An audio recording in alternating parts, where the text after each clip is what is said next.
안녕하세요. 오늘도 톡톡 사연을 찾아주신 여러분 정말 감사합니다. 저는 DJ 한이고요. 오늘 사연은 황당하고 나쁜 학부모님을 만났던 사연자분의 이야기예요. 아주 속이 답답해지는 이야기지만 마지막에 사이다가 숨겨져 있으니까 끝까지 집중해서 들어주세요. 오늘도 3가지의 이야기가 준비되어 있습니다. 그럼 이야기 바로 시작해 볼게요.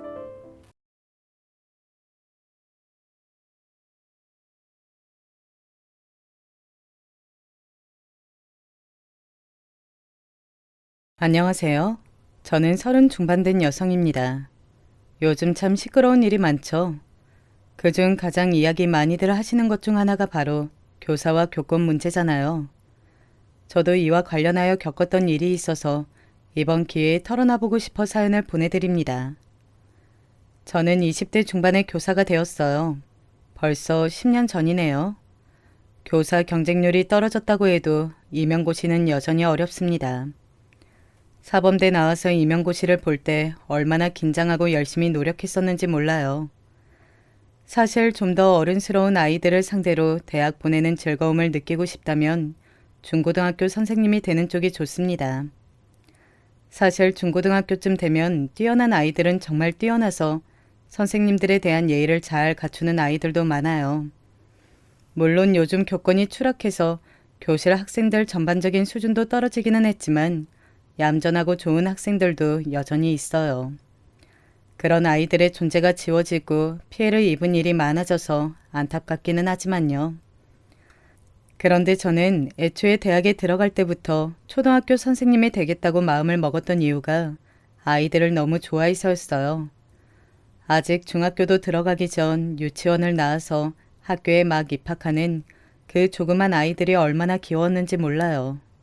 그건 지금도 마찬가지고요. 고사리 같은 손을 내밀면서 선생님을 부르는 아이들을 가르치고 돌보다 보면 제가 정말 세상 모든 아이들의 엄마라도 된 것 같은 기분을 느낄 수 있었거든요. 최선을 다해서 임용고시를 치르고서 다행히도 운 좋게 처음 본 시험에 합격하여 사립초등학교에 들어가게 되었습니다. 사립초등학교는 연봉이 그래도 높은 편이에요. 서울에 있는 사립초등학교였는데 아이들 수준도 높고 꽤 신경 쓰는 집안의 부모님들도 많이 계셨죠. 신규 때는 그래도 운이 좋았는지 정말 좋은 학부모님들과 착한 아이들로 이루어진 반을 맡게 되어서 즐겁게 1년을 보낼 수 있었어요. 신규로 교사 일을 시작하면 얼마나 떨리고 의욕이 넘치는지 아마 교사분들은 아실 텐데요. 조그만 아이들의 1년이 제 손에 달렸다고 생각하면 없던 의욕도 생기는 게 바로 교사들이랍니다. 그래서 저 역시도 정말 의욕 넘치게 아이들을 최선을 다해 보살피고 가르치면서 1년을 보냈어요. 그래도 좋은 학부모님들과 인연을 맺으며 한 해를 보내고 나니 자신감이 생기더군요. 그 다음 해에도 그래서 조금 노하우가 생긴 상태로 조금 더 능숙하게 아이들을 가르칠 수 있었는데요. 2년 차에도 별 문제는 없었어요. 약간씩의 트러블은 있었지만 그래도 상식 내였고 제가 컨트롤할 수 있는 범위 내였거든요. 다른 선생님들도 많이 도와주시고 조언도 많이 해주시는 편이었고요. 그런데 문제가 이제 3년 차에 벌어지게 된 거였죠. 당시 3년 차에 처음으로 고학년 담임을 맡게 되었는데 그동안 저학년만 맡다 보니까 애들이 다 순했거든요. 아직 뭘 모르기도 하고 제가 타이르면 말도 잘 들었고요. 게다가 운 좋게 아주 좋은 학부모님들로 구성된 학급이었어요. 그런데 이제 그게 5, 6학년쯤 되면 애들이 머리가 커서 완전히 달라진다는 말을 다른 선생님들께 듣기는 했는데 체감은 못하고 있었던 거예요. 그런 와중에 덜컥 6학년 담임을 맡게 된 거였죠. 게다가 더 큰 문제가 있었어요. 사실 그동안 별로 안 좋은 평가를 받아왔던 문제 행동을 벌였던 아이들이 있었는데 그 학생들이 학급을 구성하다 보니 한꺼번에 3 정도가 한 반에 들어가게 된 거였어요. 그리고 저 연차에 아무것도 모르는 선생님이었던 제가 그 반을 맡게 된 거였죠. 고연차인 선생님들은 이미 학교 사정을 다 아시고 어떤 애들이 골치 아픈지를 다 아시니까 그 학급은 안 맡으려고 다들 버티셨거든요. 그런데 저한테 이제 그 일이 밀려온 거였죠. 아직 아무것도 모르고 저학년 아이들 그래도 나름 별탈 없이 2년 동안 잘 가르쳤고 그랬으니 저 연차 젊은 여선생님한테 골치 아픈 애들을 그냥 떠맡겨버린 거였어요. 저는 사실 그것도 모른 채로 처음 맞는 고학년이니 정말 잘 준비해서 가르쳐야겠구나 하면서 준비를 열심히 했었죠. 새 학기가 되어 처음 교실에 들어갔는데 애들이 난장판이더라고요. 원래 애들이란 쉬는 시간에 선생님 없을 때는 난장판인 게 당연하니까 저는 그냥 그러려니 했어요. 그리고 모두 앉으라고 이제 수업 시작하겠다고 이야기를 했죠. 그런데 몇몇 애들을 제외하고는 애들이 조용히 하지를 않는 거예요. 제 말도 안 듣고 그냥 자리에 서서 계속 떠들고만 있어서 선생님이 들어온 줄도 모르나 하고서 좀 소리를 높여서 애들을 불렀어요. 애들아, 이제 좀 조용히 하고 수업 시작하자. 이런 식으로 이야기를 했죠. 그랬더니 반 애들이 저를 쓱 돌아보는데 좀 귀찮다는 눈길 있죠? 그런 식으로 돌아보더군요. 저학년 애기들한테서는 한 번도 받아본 적 없는 시선이라서 저는 좀 충격을 받기도 했습니다. 그런데 겨우 시선 가지고 애들 타박할 수는 없는 노릇이라 그냥 서서 애들이 간신히 자리에 앉는 꼴을 보고 있었죠. 그 중에 유달리 한 애가 느적거리면서 늦게 자리에 가서 앉더라고요. 앉아서도 계속 다리를 떨고 책하고 공책을 집어던지면서 중얼중얼 대고요. 솔직히 저는 그 애가 요새 문제되는 발달장애라도 가진 아이인 줄 알았어요. 하지만 제가 이 반을 맡을 때 그런 특성을 가진 아이는 없다고 알고 있었고 전달받은 바도 전혀 없었거든요. 그래서 좀 수상해서 걔를 자세히 들여다보고 있었죠. 첫날은 어찌저찌 지나갔는데 바로 그 다음 날부터 시끄러워지기 시작했어요. 다음 날 제가 수업에 들어가니까 애들이 여전히 떠들고 있더라고요. 그래서 다시 자리에 앉으라고 이제 수업 시작한다고 제가 소리를 좀 높였어요. 그런데 애들이 왁자지껄 떠들고 있으면 제 목소리가 충분히 안 들릴 때도 많이 있거든요. 그래서 하도 앉지 않기에 조금 더 크게 말을 했었죠. 그날도 애들이 귀찮다는 듯한 얼굴을 하고서는 미적거리면서 자리에 가서 앉았어요. 그런데 몇몇은 아예 제가 왔다는 사실을 알고 제 얼굴을 보고서도 교실에서 서서 계속 저희들끼리 장난을 치고 있더라고요.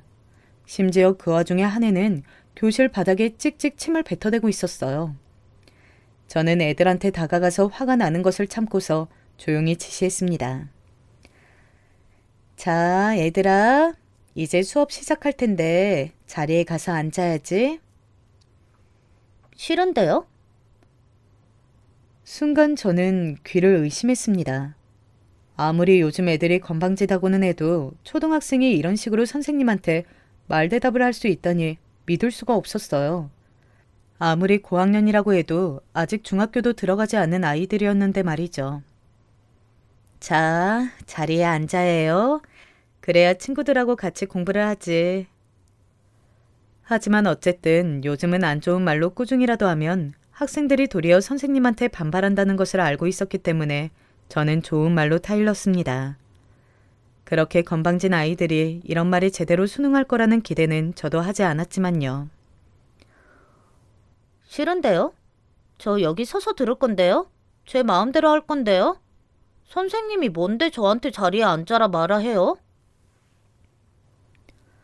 그 애는 숨도 쉬지 않고 저한테 따발총처럼 건방지게 말을 싸댔습니다.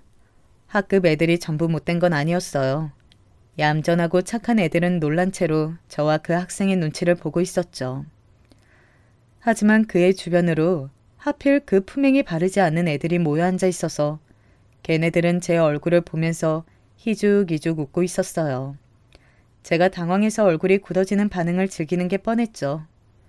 저는 겨우 교사로 일한 지 3년째 된 어린 선생님이었고 학생들이 이렇게 노골적으로 반항하는 것을 처음 겪어서 너무 당황했어요. 글쎄, 이걸 교사 자질이 없다고 말씀하실 수도 있겠지만 누구든 교사라는 직업의 경험치를 다 쌓은 후에 교사가 되는 것은 아니거든요.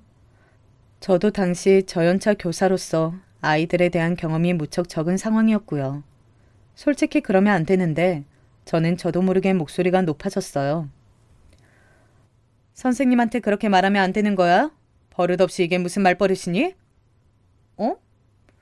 선생님 지금 저한테 소리쳤어요? 학생한테 소리 지르면 안 되는 거잖아요. 애가 빈정대듯이 말하는데 그때 기싸움에서 밀리면 정말 한 해 동안 아예 애들을 잡을 수가 없겠더군요. 주변에서 얌전한 애들도 숨죽이고 저희를 지켜보고 있었고 좀 못된 애들도 제가 지지 않고 소리를 높이니까 움찔한 기색이었어요. 어쨌거나 아직 중학생도 안 된 초등학교 6학년들이었으니까요. 저도 소리 높여서 큰 소리로 애들한테 말하면 자칫 아동 학대로 걸릴 수 있다는 건 알았지만 절대 밀리면 안 될 것 같더군요. 내가 언제 소리를 질렀니? 선생님 목소리는 원래 크다. 그리고 너 지금 선생님한테 대들었으니 뒤로 나가서 10분간 서 있거라. 책 들고 가. 공부는 해야 하지 않니? 제가 엄한 목소리로 꾸짖으니 아이는 움찔하면서 제 눈치를 보았습니다. 아무리 건방지다고 해도 아직 어린애였어요. 사립초라서 아주 불량한 애들은 또 없었거든요. 사실 불안하기는 했어요. 요즘은 초등학교 고학년 애들도 선생님을 우습게 알아서 대들고 심지어 때리기까지 하는 애들도 있다는 건 알고 있었지만 그래도 저는 한 해 동안 애들 가르칠 걸 생각하면 물러날 수가 없더라고요. 다른 사람도 아닌 제가 이 아이들을 전부 책임지고 가르쳐야 했으니까요. 하지만 눈치를 보는 듯 했던 그 애는 곧 열받는다면서 크게 소리를 지르고 발을 굴러대기 시작했습니다. 저는 겨우 초등학생인 애가 그렇게 욕을 할 수도 있다는 걸 그때 처음 알았어요. 물론 요새 초등학생들이 정말 어른 못지않게 더러운 말도 하고 거칠 수 있다는 건 알았지만 눈앞에서 실제로 목격하는 건 완전히 다른 일이죠. 게다가 제가 가르치는 제 학급에 그런 애가 있다는 사실까지 알게 된 거였으니까요. 심지어 교실 바닥에 침까지 뱉더군요. 그런데 큰 소리가 나서인지 학기 초라 복도를 이리저리 다니며 학급들을 살피던 교관 선생님이 창문 너머로 나타나셨어요. 학급 다른 애들도 숨죽이고 전부 뚫어져라 쳐다보고 있지. 교감 선생님 얼굴도 보이지. 저는 물러나지 않고 단호한 태도지. 이러니까 그 건방진 학생도 더 반항하기가 애매한지 씩씩대면서 뒤로 나가더군요. 제가 책을 가지고 가라고 했지만 책을 도리어 책상 위에 집어던지고서 책상 다리를 걷어차면서 나갔어요.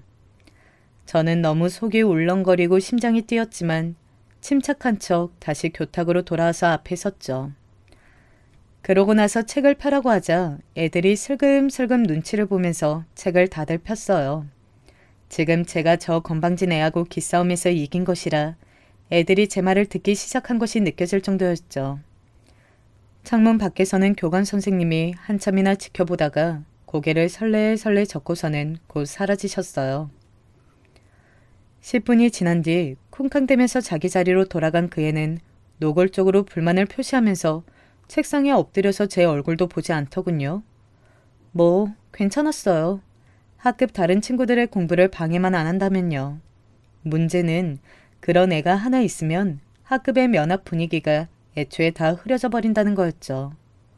순하고 모범적인 대다수의 학생들이 그렇게 마음대로 멋대로 행동하는 아이 두세 때문에 공부도 하지 못하고 선생님에게 제대로 된 지도도 받지 못한 채로 피해를 보는 경우가 많거든요. 그래서 저는 그 애를 비롯해서 아까 저한테 빈정대는 눈빛을 한 3명한테는 절대 기싸움에서 밀리면 안 되겠다는 생각이 들었어요. 사실 선생으로서 학생하고 기싸움을, 심지어 초등학생하고 기싸움을 이겨야 한다는 생각을 하는 게 너무 한심하긴 했습니다만 그렇다고 해서 여기서 밀릴 수도 없는 일이었죠. 그렇게 그날 수업이 모두 끝나고 나서 애들 가고 난 후 제 뒷정리를 하고 있는데 교감 선생님이 저를 부르시더군요. 동 선생, 내가 아까 지켜봤지만 앞으로는 그렇게 하면 안 돼. 무슨 말인지 알죠? 네? 어떤 거요? 아까 애한테 소리친 거 말이야. 아휴, 걔 부모님이 좀 그런 분이거든. 언제 어떤 것으로 물고 늘어져서 1년 내내 골치 아프게 할지 모르는 일이라서 그래. 하지만 그렇게 하지 않으면 걔가 학급 분위기를 다 망칠 텐데요. 1년 내내 다른 애들이 피해를 정말 많이 볼 거예요. 걔가 들어간 학급은 어쩔 수가 없어요. 여태까지 계속 그래왔으니까 그냥 송 선생도 포기하고 걔는 하고 싶은 대로 하게 내버려두는 게 좋아. 교감 선생님은 걱정스러운 얼굴이셨어요. 하지만 동시에 저는 교감 선생님 표정에서 긁어부스럼 만들지 말아라 는 의미도 읽을 수 있었죠. 그냥 걔를 내버려 두기만 하면 6학년이니 딱 1년만 참으면 졸업시켜서 잊어버릴 수 있다는 뜻이기도 했을 거예요. 학교 현장에서는 정말 어쩔 수 없는 애들 전학시켜버리거나 해서 학교에서 일단 나가기만 하면 그래도 잊을 수 있었으니까요. 졸업이 딱 1년 남았으니 그 기간만 버티면 된다는 거였죠. 하지만 저는 그럴 수는 없었어요. 그 건방진 학생 자신도 사실 문제죠. 아무리 건방을 떤다고 해도 겨우 초등학교 6학년생이잖아요. 지금 버릇을 고치면 그래도 향후 인생을 살아갈 때 많은 도움이 될 텐데 시도도 안 해보고 항복한 채로 그냥 포기해버릴 수는 없었어요. 게다가 제가 아주 저연차 교사였고 나름대로 청운의 꿈을 꾸고 있던 때였기에 더 그랬죠. 게다가 그 애를 그냥 두면 같은 학급의 얌전한 아이들도 완전히 흐려진 분위기 속에 처할 게 뻔했고 어떤 아이들은 그 버릇을 닮아서 더 나빠질 수도 있었어요. 일단 저는 교감 선생님한테는 그냥 고개를 끄덕이고서 나왔지만 그 다음 날도 또 그 다음 날도 그 애한테 져주지 않았어요. 그 건방진 애는 사사건건 저한테 맞서면서 저를 선생 취급도 하지 않으려고 들었죠. 어떤 때는 저한테 말대답을 하고 어떤 때는 대놓고 무시하면서 책도 펴지 않고 들은 척도 하지 않았었는데요. 그래도 저는 일단 교감 선생님이 하신 말씀도 있기 때문에 소리는 높이지 않았지만 일단 아이 앞에 앉아서 저를 쳐다보고 말을 들을 때까지 차분하게 계속해서 지시했어요. 그 때문에 다른 아이들이 제대로 공부를 배우지 못해서 피해를 입었지만 그래도 학기 초에 애를 잡아놓는 게 분명히 나을 거라고 생각되어서 별다른 도리가 없더라고요. 그런데 그러다가 제가 결국 목소리를 높이고 화를 내게 된 사건이 터졌죠. 그 애가 몰카를 찍으려고 덤빈 거였어요. 제가 치마를 입고 왔을 때 노골적으로 제 치마 밑으로 핸드폰을 넣어서 촬영하려고 들었거든요. 믿어지세요? 겨우 초등학교 6학년생이 그런 짓을 하더라고요. 제가 살짝 교실을 걸으면서 가르치고 있었거든요. 그런데 맨 앞줄에 앉은 그 녀석이 슬쩍 발을 내밀어서 제 쪽으로 뻗더라고요. 저는 그런가 보다 하고 그냥 애들을 보면서 시선을 위로하고 있었는데 다시 돌아서 앞쪽을 가려다가 밑을 보게 된 거예요. 그 애 녀석이 운동화에다가 핸드폰을 붙여서 제 치마 아래쪽으로 넣어서 촬영을 하고 있더라고요. 저는 저학년을 가르칠 때는 진짜 상상도 못했던 일이라서 순간 열이 뻗쳐서 말이 안 나올 정도더라고요. 저한테 발각된 주제에 그 녀석은 난처해하지도 않고 빙글빙글 웃으면서 핸드폰을 슬쩍 지 쪽으로 가져가는데 제가 빼앗아 버렸어요. 그랬더니 걔가 그러는 거예요. 선생님, 핸드폰 주세요. 지금 제 물건 빼앗아 가는 거예요? 너 이게 무슨 짓이야? 지금 뭐 찍은 거야? 너 제정신이니? 저도 모르게 목소리가 있는 힘껏 높아져 있었죠. 네. 물론 아동한테 큰 소리를 내서도 거친 말을 해서도 안 된다는 게 교사의 본분인 것은 알아요. 하지만 이런 상황에서 도저히 침착함을 유지할 수가 없었죠. 게다가 저도 당시에는 겨우 20 중반 갓 벗어난 저연차 교사였고 그 애는 덩치가 커서 거의 고등학생처럼 보일 정도인 애였어요. 제가 얼굴이 새빨개지도록 화를 내는데도 그 녀석이 그러더군요. 그 핸드폰 내 거고 내가 찍은 것도 내 거예요. 선생님이 건드릴 권리 없어요. 핸드폰 내놔요. 초등학생 어린애가 딱 저렇게 말을 하더라고요. 진짜 정말 달고 다른 고등학생 양아치 같은 말투라서 순간 정신이 혼미해지더군요. 저는 빼앗은 핸드폰을 그대로 들고 가서 파일 안에 쑤셔 넣었어요. 뒤에서 그 애 녀석이 쫓아오면서 핸드폰 내놓으라고 악을 질러대었고요. 안 된다 너. 이거 찾고 싶으면 부모님 오시라고 해. 선생님 치마 속까지 찍으려고 하는 너 같은 학생은 부모님하고 면담을 해야겠다. 최대한 침착하게 말을 하려고 노력했습니다. 정말 노력 많이 했어요. 하지만 목소리가 떨려 나오는 걸 막을 도리가 없더라고요. 어지간한 청소년만큼 커다란 덩치의 남자애가 씩씩대면서 저를 때리기라도 할 것처럼 바짝 붙어서 발을 굴러대는데 제가 진짜 제정신인가 싶었고요. 당연히 반 전체 분위기도 엉망이었지만 저는 미안하게도 학급 아이들을 신경 쓸 겨를이 없었어요. 당장 제가 지금 학생한테 치마 속을 찍힌 짓을 당한 터라 손까지 떨려왔기 때문이었죠. 그 녀석은 저를 때리기라도 할 것처럼 씩씩대면서 제 코앞에서 왔다 갔다 하더니 곧 쾅 하고 교실 문을 박차고 나가버렸어요. 정말 선생님이나 같은 학급 친구들에 대한 배려나 존중이라고는 손톱만큼도 없는 애였죠. 심장이 쿵쾅거리면서 뛰었어요. 겉으로는 멀쩡한 척하려고 어찌나 애를 썼는지 손이 후들거리면서 무릎이 떨리더군요. 하지만 지금 학급 애들이 저를 쳐다보고 있었기 때문에 거기에서 제가 약한 모습을 보일 수는 없었거든요. 그랬다가는 남은 애들 중 좀 삐딱한 애들까지도 저를 우습게 볼 게 너무 뻔했기 때문이었어요. 그러면 정말 남은 기간 동안 이 학급 애들하고 같이 지내고 가르치는 게 악몽이 될 게 뻔했죠. 이를 악물고서 괜찮다는 듯이 얼굴을 가다듬고서 마치 걔가 원래 없던 것처럼 그냥 수업을 진행했어요. 그 녀석하고 비슷한 성향인 애들이 눈치를 보면서 딴지를 걸까 말까 하는 게 느껴졌지만 아무런 표정 변화 없이 그대로 쭉 수업을 진행하니까 말없이 수그러들더군요. 아마 제가 조금이라도 흔들렸다면 그 녀석들까지도 저한테 대들고 비웃고 나가버렸을 게 뻔했어요. 그나마 제가 무표정하게 수업을 지속해서 아무 말도 하지 않은 거였죠. 그러고 나서 저는 그날 교관 선생님과 교장 선생님한테 가서 이런 사실을 알렸습니다. 학생이 선생님의 치마 밑으로 핸드폰을 넣어 몰카를 찍으려 했다는 사실만으로도 이미 범죄였으니까요.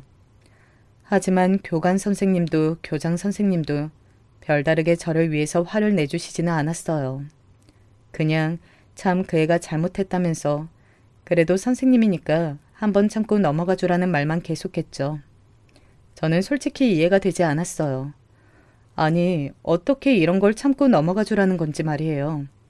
게다가 학생의 훈육의 면에서도 이건 말이 안 되는 거였어요. 잘못한 건 확실히 짚어주고 벌을 받고 넘어가야 그게 잘못된 것인 줄 아는 거잖아요.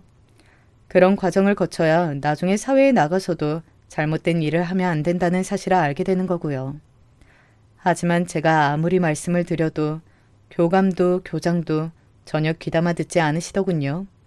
교장 선생님은 도리어 저를 나무라듯이 말씀하셨어요. 그 송 선생 좀 참지 그랬어요. 걔 부모들이 아주 골치 아프단 말이야. 얼마나 막무가내인지 알아?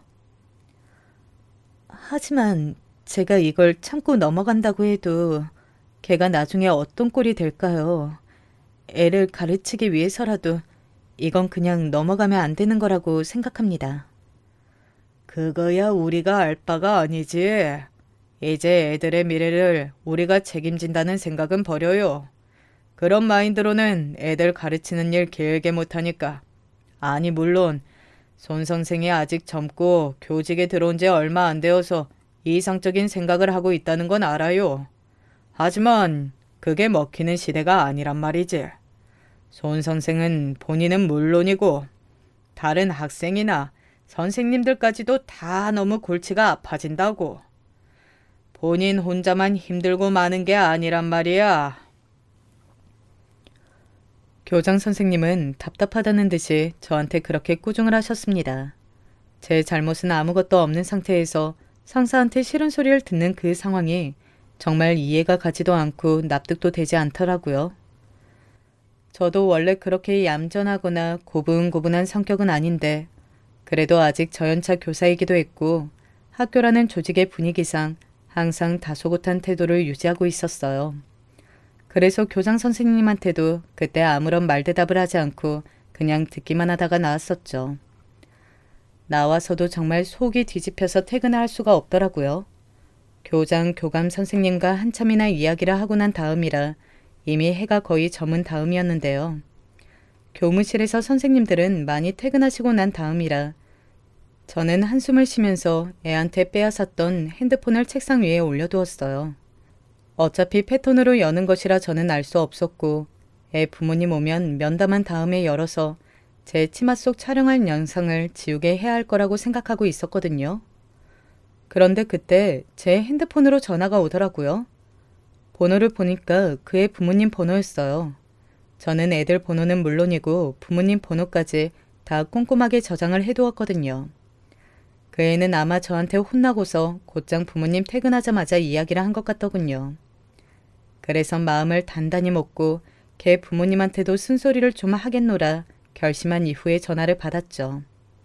그리고 통화가 연결되자마자 제가 여보세요 라는 말을 꺼내기도 전에 전화에서 거의 귀가 찢어질 것처럼 엄청난 소리로 욕이 쏟아져 나왔어요.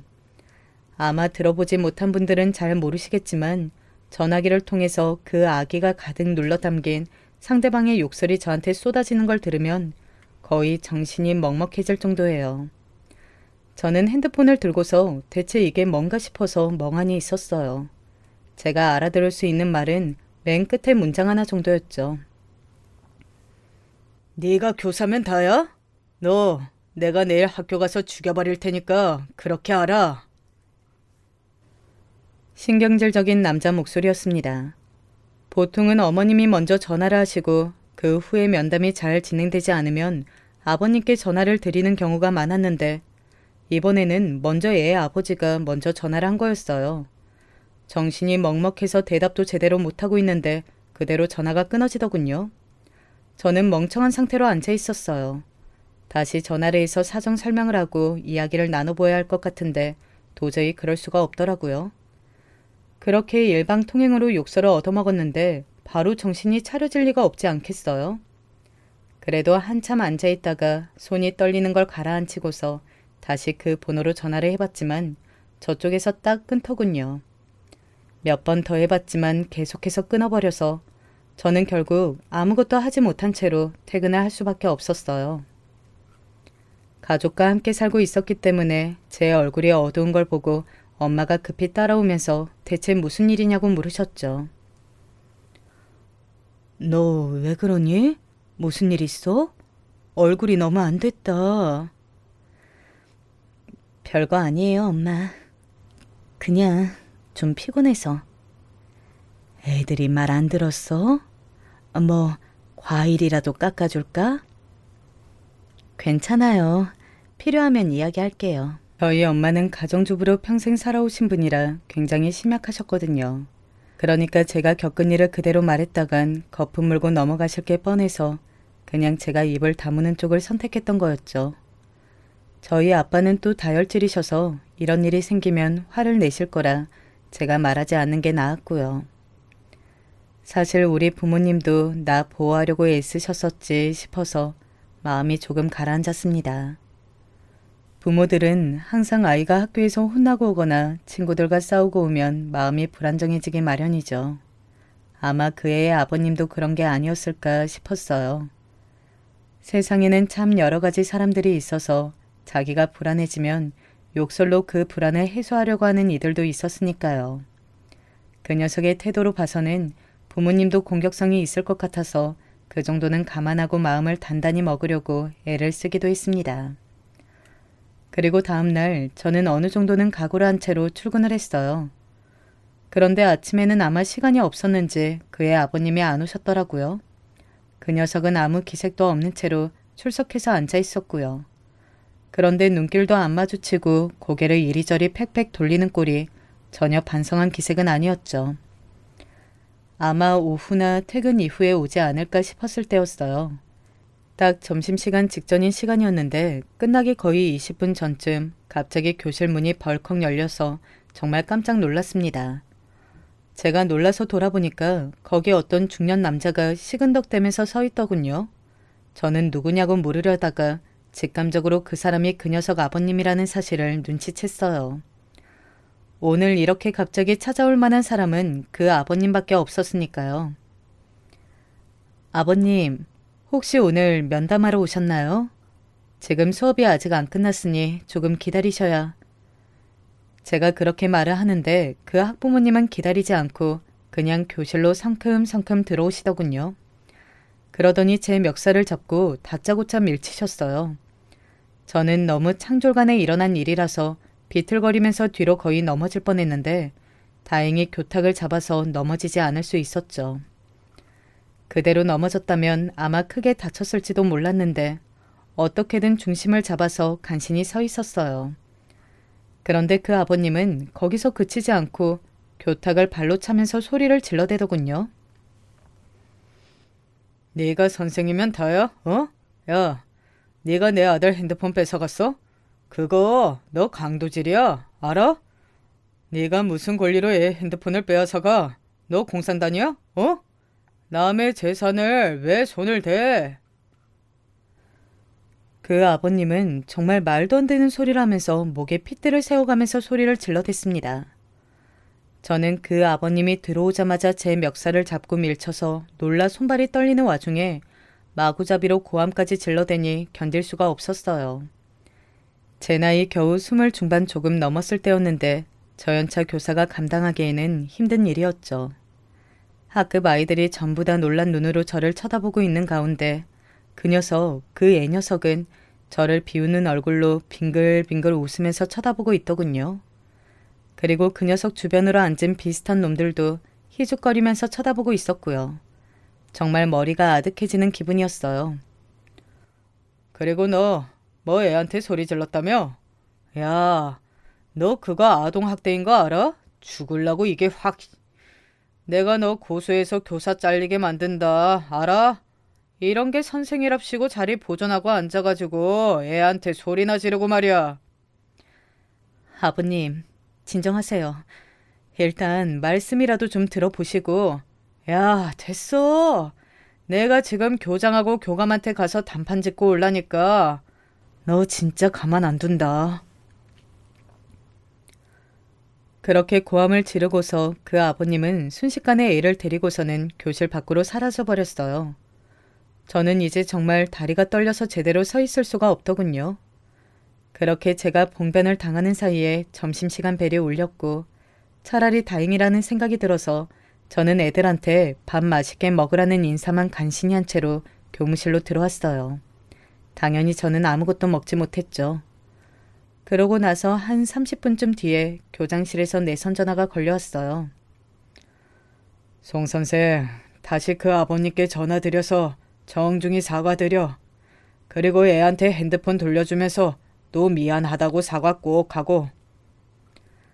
안 됩니다. 저는 잘못한 게 없어요. 제가 왜 사과를 드려야 하나요? 그리고 그 핸드폰 안에 불법 촬영물이 있는데 그걸 돌려주라는 말씀이세요? 저는 너무 놀라고 화가 나서 대뜸 목소리가 높아졌어요. 하지만 교장 선생님은 그런 제 마음은 아랑곳하지 않고 아무런 상관없다는 듯이 오히려 불쾌하다는 듯이 말씀하시더군요. 아니, 송 선생, 지금 나한테 말대꾸하는 건가? 내 지시에 따르지 않겠다는 거야? 선생님이 되어서 교장 지시에 안 따르겠다면 어쩌자는 건가? 지금 잘 처신해야 해. 나도 그 아버님한테서 송 선생 보호를 못 해줘. 하지만요. 그 아버님, 이 동네에서 오래 살고 성격도 험한 양반이야.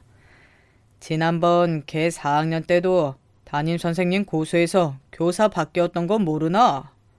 내가 보호해줄 수가 없는 사람이라고. 속이 울컥거리더군요. 교장 선생님 말씀대로 사실 제가 뭘 할 수 있는 게 없었어요. 그 아버님 심지어 학교 앞쪽 골목 있지? 거기 정비소하고 있어. 동네 학부모들하고 사이가 좋아서 한번 그 사람이 물어뜯기 시작하면 어휴 진짜 골치 아파진다고. 머리가 아프더군요. 교사라는 직업을 가진 이상 학부모와 소통을 하는 건 피할 수 없는 부분인데 게다가 그쪽에서 제 직업을 망가뜨리려 한다면 제가 저항할 수단조차 없는 게 현실이었죠. 그래서 저는 멍하니 교무실에 앉아 있었어요. 교장 선생님이 말씀하시길 걔 아버지가 학교 앞 골목 정비소를 한다고 했었죠. 그런데 안 돌아가는 머릿속으로는 저희 집이 가지고 있는 건물이 그쯤 있고 거기 1층에 정비소가 있다는 게 생각이 나더라고요. 설마 거기인가 싶었어요. 사실 아빠 엄마 소유의 건물이고 관리인도 따로 있는 큰 건물이었기 때문에 뭐 제가 딱히 관심이 없는 곳이기도 했어요. 코로나 때 워낙 수익이 안 나와서 월세를 내려서 장사를 하게 해주었다고 그런 이야기를 들었던 게 마지막이었던 것 같더라고요. 걔 아버지가 정말로 거기서 장사를 하고 있는 사람이라면 나한테 이러면 안 될 텐데 라는 생각도 들었고요. 솔직히 선생으로서 하면 안 되는 생각이었지만 그 학생도 그 학부모도 진짜 꼴보기 싫고 오라통이 터지고 그렇더군요. 거기에 더해서 그냥 전체적으로 이 학교라는 세상의 조직 생활이 정말 무척 허무하다고 느껴지기도 했고요.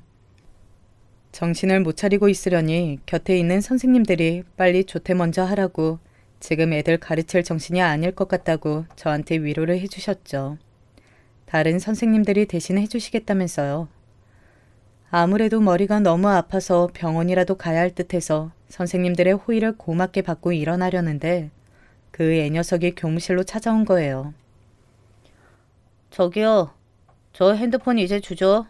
우리 아빠 또 부르기 전에. 걔는 저를 선생님이라고도 부르질 않았습니다. 저는 멍하니 걔 얼굴을 보면서 걔가 나를 선생 취급 안 하는데 내가 걔를 학생 대접을 해줘야 하나 고민이 되었어요. 학기가 시작되고서 그 녀석을 계도하려고 애썼던 시간들 동안 받았던 스트레스가 한꺼번에 치솟는 듯한 기분이었죠.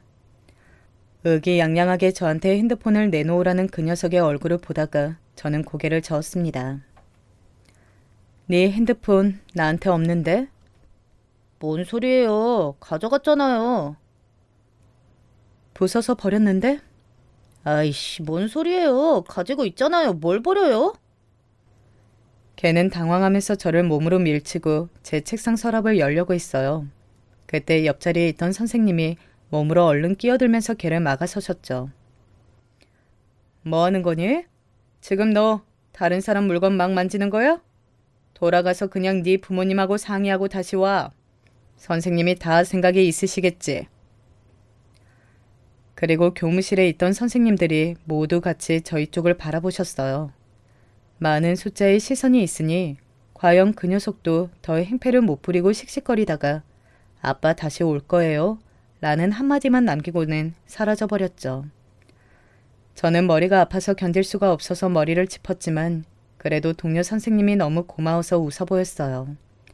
그 선생님은 빨리 병원에 가라고 제 등 뒤를 밀어서 내보내 주셨죠. 그런데 저는 가기 전에 책상 서랍에서 봉투 하나를 꺼내서 교장실로 향했어요. 다행히도 교장 선생님이 계시더군요. 왜 왔냐고 묻는 탐탁지 않은 눈길 앞에서 저는 봉투를 내려놓았습니다. 사직서입니다. 뭐? 아니 그 아버지 때문에 그래? 뭘 그런 일 때문에 사직서를 내? 그 애한테 핸드폰을 돌려줄 수 없습니다. 저 몰카 찍은 증거니까요. 그리고 그 아버지라는 인간한테도 사과 안 합니다. 못해요. 그러면 그 사람 송 선생 고소한다니까. 하라고 하세요. 아니, 아휴, 이건 내가 지금 수리나 안 하겠네. 머리를 식히고 다시 내일 와서 내도록 해. 이런 식으로 굴면 그 학급은 다시 담임이 바뀌는데 애들은 생각 안 하는 거야? 교장은 준엄하게 저한테 반의 다른 아이들을 생각하라고 말씀하셨죠. 저는 순간 머릿속이 차게 식는 것 같아서 그럼 알겠다고 내일 다시 생각해보고 오겠다고 하고서 돌아섰습니다. 조퇴하는 길에 마음이 정말 두 갈래였어요. 그래도 대학부터 임용고시, 교사로 임해서 현재까지의 모든 세월을 다 허송세월로 돌리게 되는 사직서보다는 이번 일 그냥 꾹 참고 넘어가는 게 낫지 않을까. 하지만 그렇다고 이런 환경 속에서 계속 교사 일을 끌고 가는 것보다는 아예 그만둬버리는 게 낫지 않나. 머릿속이 정말 혼란스럽더군요. 게다가 제가 그만두면 반의 담임이 또 바뀌게 되니 얌전하고 순한 다른 학급 아이들은 피해를 보게 되는 거였어요. 그래서 너무 고민이 되어 집에 가서도 멍하니 정신을 차리지 못하고 있는데 제 핸드폰으로 전화가 오더군요. 번호를 보니까 또 그 아버지였어요. 저는 그냥 번호를 내려보다가 받지 않고 끊어버렸죠. 그랬더니 전화가 또 오고 또 오고 계속 끈질기게 오는 거예요. 마치 무슨 스토킹이라도 하는 것처럼요.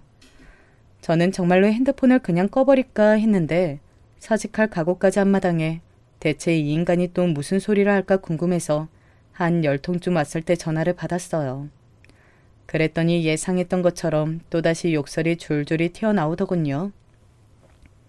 야, 너 내가 기회 줬는데 또 애한테 지랄했어? 뒤진다 진짜.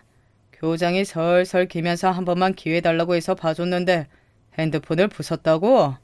너 제정신이냐? 저는 이게 욕설 듣는 처음이 아니라서 이미 익숙해진 건지 그렇게 막 화도 안 나더라고요. 그냥 듣고 있자니 조용해서 저쪽은 더 화가 난 것 같았어요.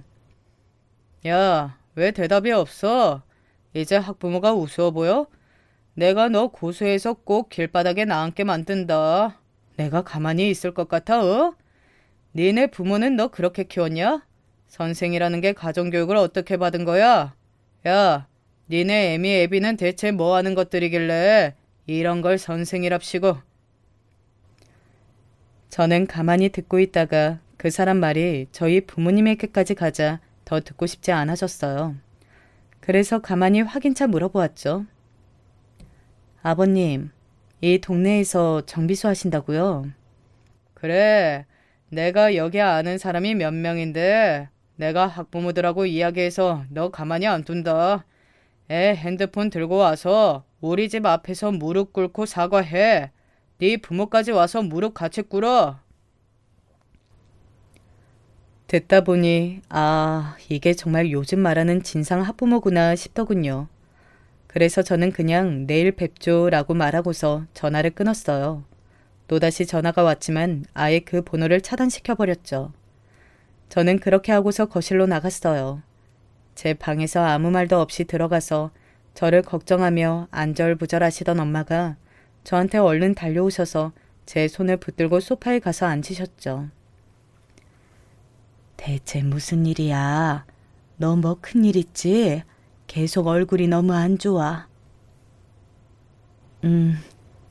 엄마, 나 사직하려고.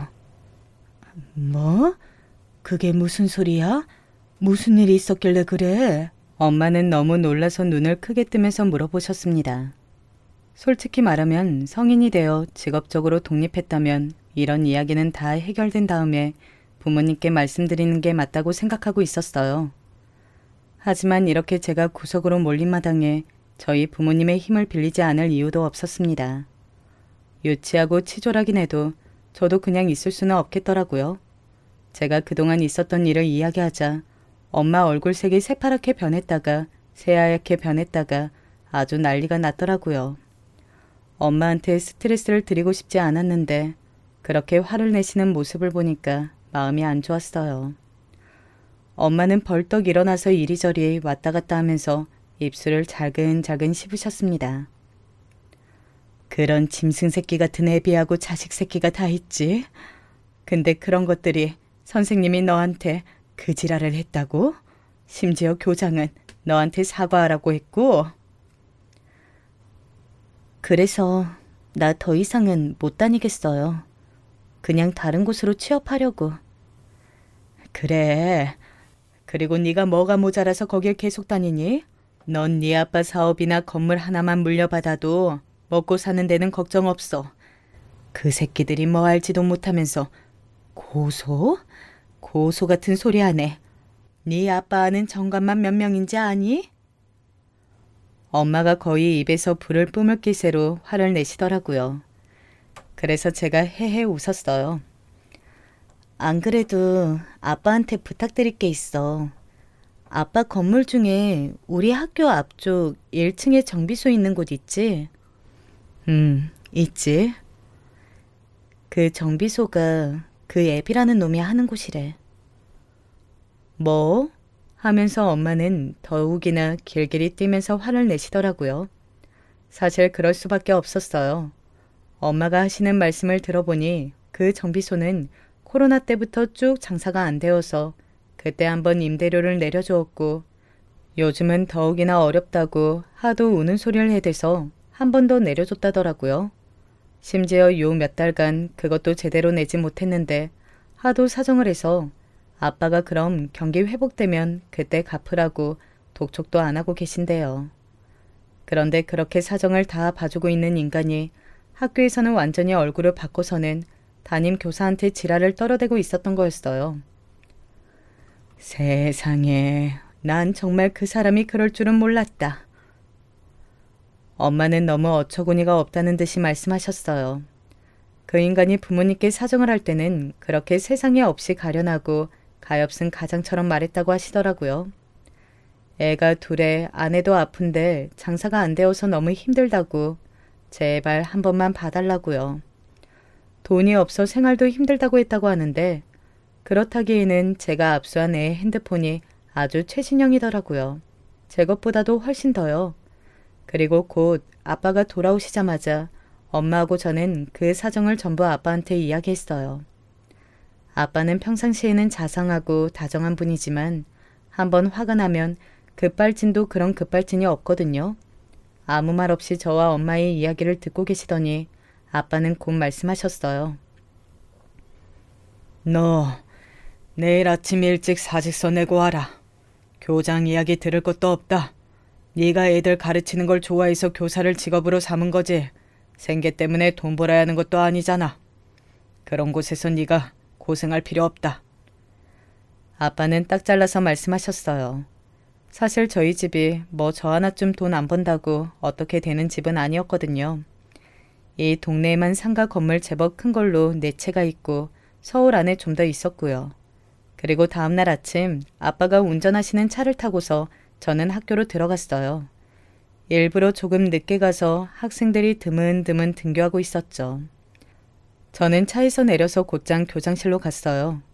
커피를 마시려던 교장이 놀라서 저를 돌아보았는데 그냥 사직서를 내려놓고서 돌아서서 나와버렸죠.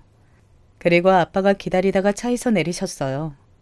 저희 아빠 차가 좀 겉으로 보기에 많이 튀는 외제차라서 운동장에 세워놓으니 학생들이 수군대면서 지나가는 게 느껴지더라고요. 약간 쪽팔리기는 했지만 어쨌든 아빠하고 같이 학교 앞쪽 그 정비소 쪽으로 갔어요. 학교 앞 골목 하나만 건너면 되는 곳이라서 상당히 가까웠죠. 정비소가 아직 열기 전이었지만 어차피 그 뒤쪽에서 살림집하고 같이 있는 형태라서 아빠가 곧장 그 정비소 사장한테 전화를 걸었어요. 저한테는 그쪽 목소리가 들리지도 않았지만 아빠가 짧게 몇 마디 하니까 나오겠다고 하는 것 같더군요. 그러고서 채 3분도 안 지났는데 헐레벌떡 사장이 뛰어나왔어요. 바로 그 싸가지 없는 애 녀석 아버지였죠. 순간 그 사람은 저하고 눈이 마주친 채로 무슨 일인가 헷갈리는 얼굴이었어요. 그리고 아빠가 그 사람한테 그러셨죠. 인사해. 내 딸일세. 안녕하세요. 초면은 아니죠? 제가 그 아저씨를 노려보면서 말하자 순간 말이 안 나오는지 어버버거리기 시작하더군요. 아니, 그 사장님, 이 아가씨, 아니, 이 선생님이 사장님 따님. 그래, 내 딸이고 내가 어젯밤에 아주 충격적인 이야기를 들었네. 아빠의 표정은 무서울 정도로 굳어 있었고 그 사람은 얼굴이 창백하다 못해 헬쑥해지기 시작했어요. 뭐라고 답변할 말도 찾기가 힘든 듯 그 사람은 손을 떨기 시작했습니다. 자네 덕분에 내 딸 사직서 내고 오는 길일세. 그동안 내가 자네한테 임대료도 받지 않았던 게 너무 후회가 되는군. 사직서를 내셨다고요? 아니 그게... 고소하실 거면 하세요. 저도 아빠 변호사 좀 빌려서 쓸 테니까. 안 하시면 저희가 고소하려고요. 제가 무표정하게 말하자 얼굴 표정이 진짜 볼만하게 변하더군요. 이번 달 안으로 가게 비우게. 지금까지 안 낸 임대료도 이번 달 안으로 내고. 안 내면 고소장 받게 될 거야 라고 말씀을 남기시고서 아빠가 돌아서셨어요. 그 아저씨가 달려와서 아빠 바지가랑이를 붙들고 늘어지는데 아빠가 저 먼저 집에 가라고 손짓을 하셨죠. 그러고서 저는 그냥 집으로 와버렸어요. 아빠한테 매달리고 울고불고 난리였던 모양이지만 아빠가 봐주지 않고 곧장 가게 비우라고 선고를 해버리셨더라고요. 안 그러면 정말 법적으로 절차를 밟는다고 하셔서 결국 그달 안에 그 정비소는 허겁지겁 이사를 나갔고요. 물론 살림집도 같이 있었으니 거의 나앉다시피 한 모양이었어요. 소문으로는 어디 반지하 집으로 가서 살고 있다고 하더라고요. 아빠의 선의에 의지해서 살던 사람이 저한테 고약한 짓을 하려다가 된소리를 맞은 꼴이라 별로 불쌍하지도 않았었죠. 결국 저는 교사를 그만두고 일반 회사에 취업해서 다니고 있어요. 당시를 생각하면 다시 교사를 하고 싶은 생각도 들지 않네요. 요즘 교권 추락으로 여러 사건이 많은데 다시 한번 제 경험이 생각나고는 한답니다. 저희 집은 엄마 아빠는 물론이고 할머니 할아버지 그리고 그 위에 할머니 할아버지로부터 대대손손 남부럽지 않게 부유한 재력을 가지고 있었습니다.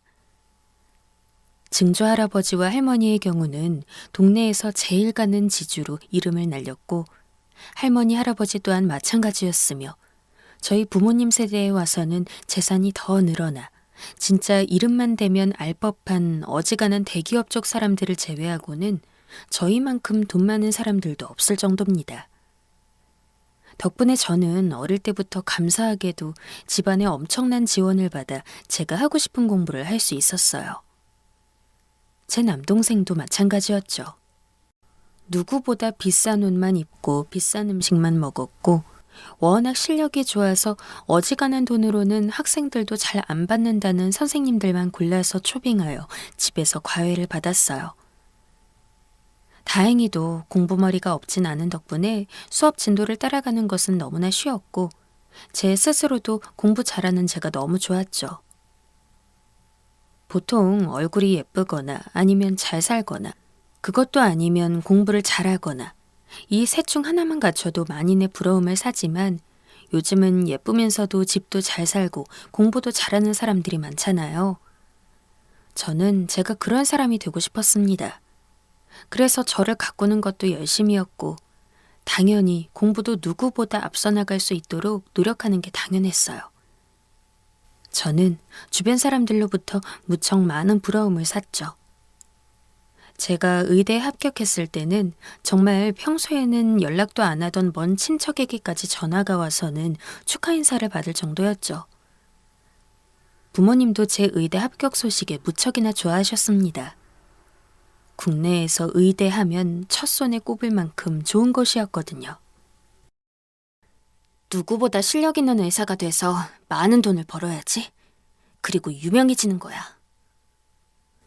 이미 부모님 덕분에 돈이라곤 차고 넘쳤고 나중에 물려받을 재산만 해도 상속세 걱정이 될 정도로 어마어마했지만 제 손으로 일구어낸 엄연한 제 돈을 벌고 싶었습니다. 의대에 가서도 성적으로 1, 2등을 앞다툴 만큼 노력했고 덕분에 교수님들이며 부모님 지인 중 의사 쪽으로 아는 분들이 절 워낙 좋게 봐주셔서 졸업하고 난 뒤에는 큰 병원에 들어가서 일하는 것도 그리 어렵지 않았어요. 하지만 막상 그렇게 의사가 되고 나니까 제 생각보다 허무하더라고요. 의사가 되어서 열심히 일하고 유명해지겠다는 꿈을 갖고 있었지만 막상 의사가 되고 나니까 갈 길이 너무 멀더라고요. 그러다 보니 자연스럽게 제가 제 미래 하나만을 보느라 놓친 것들이 많이 생각났습니다. 여유 있는 집에서 풍족하게 자랐지만 저는 친구들이 아주 많은 편은 아니었고 변변찮은 연애도 제대로 못 해봤어요. 그저 나중에 일단 제 꿈을 이루고 나면 친구든 연인이든 그때 가서 사귀면 된다고 생각했던 것 같습니다. 그러나 막상 그때가 되어서야 제가 잘못 생각했다는 걸 알 수 있었죠. 분명 많은 것들이 제 곁에 있는데 정말 심심할 때 부를 친구가 하나 없다는 것, 힘들 때 투정 한 번 부릴 애인이 없다는 건 정말 제 생각보다 굉장히 깊은 외로움을 느끼게 했습니다.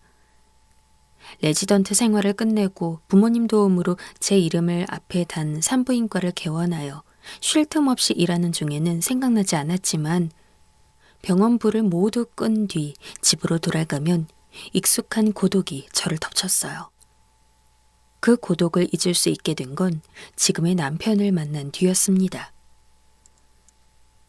갑자기 소개팅을 받아보라고요? 글쎄요. 한 번도 안 받아봐서.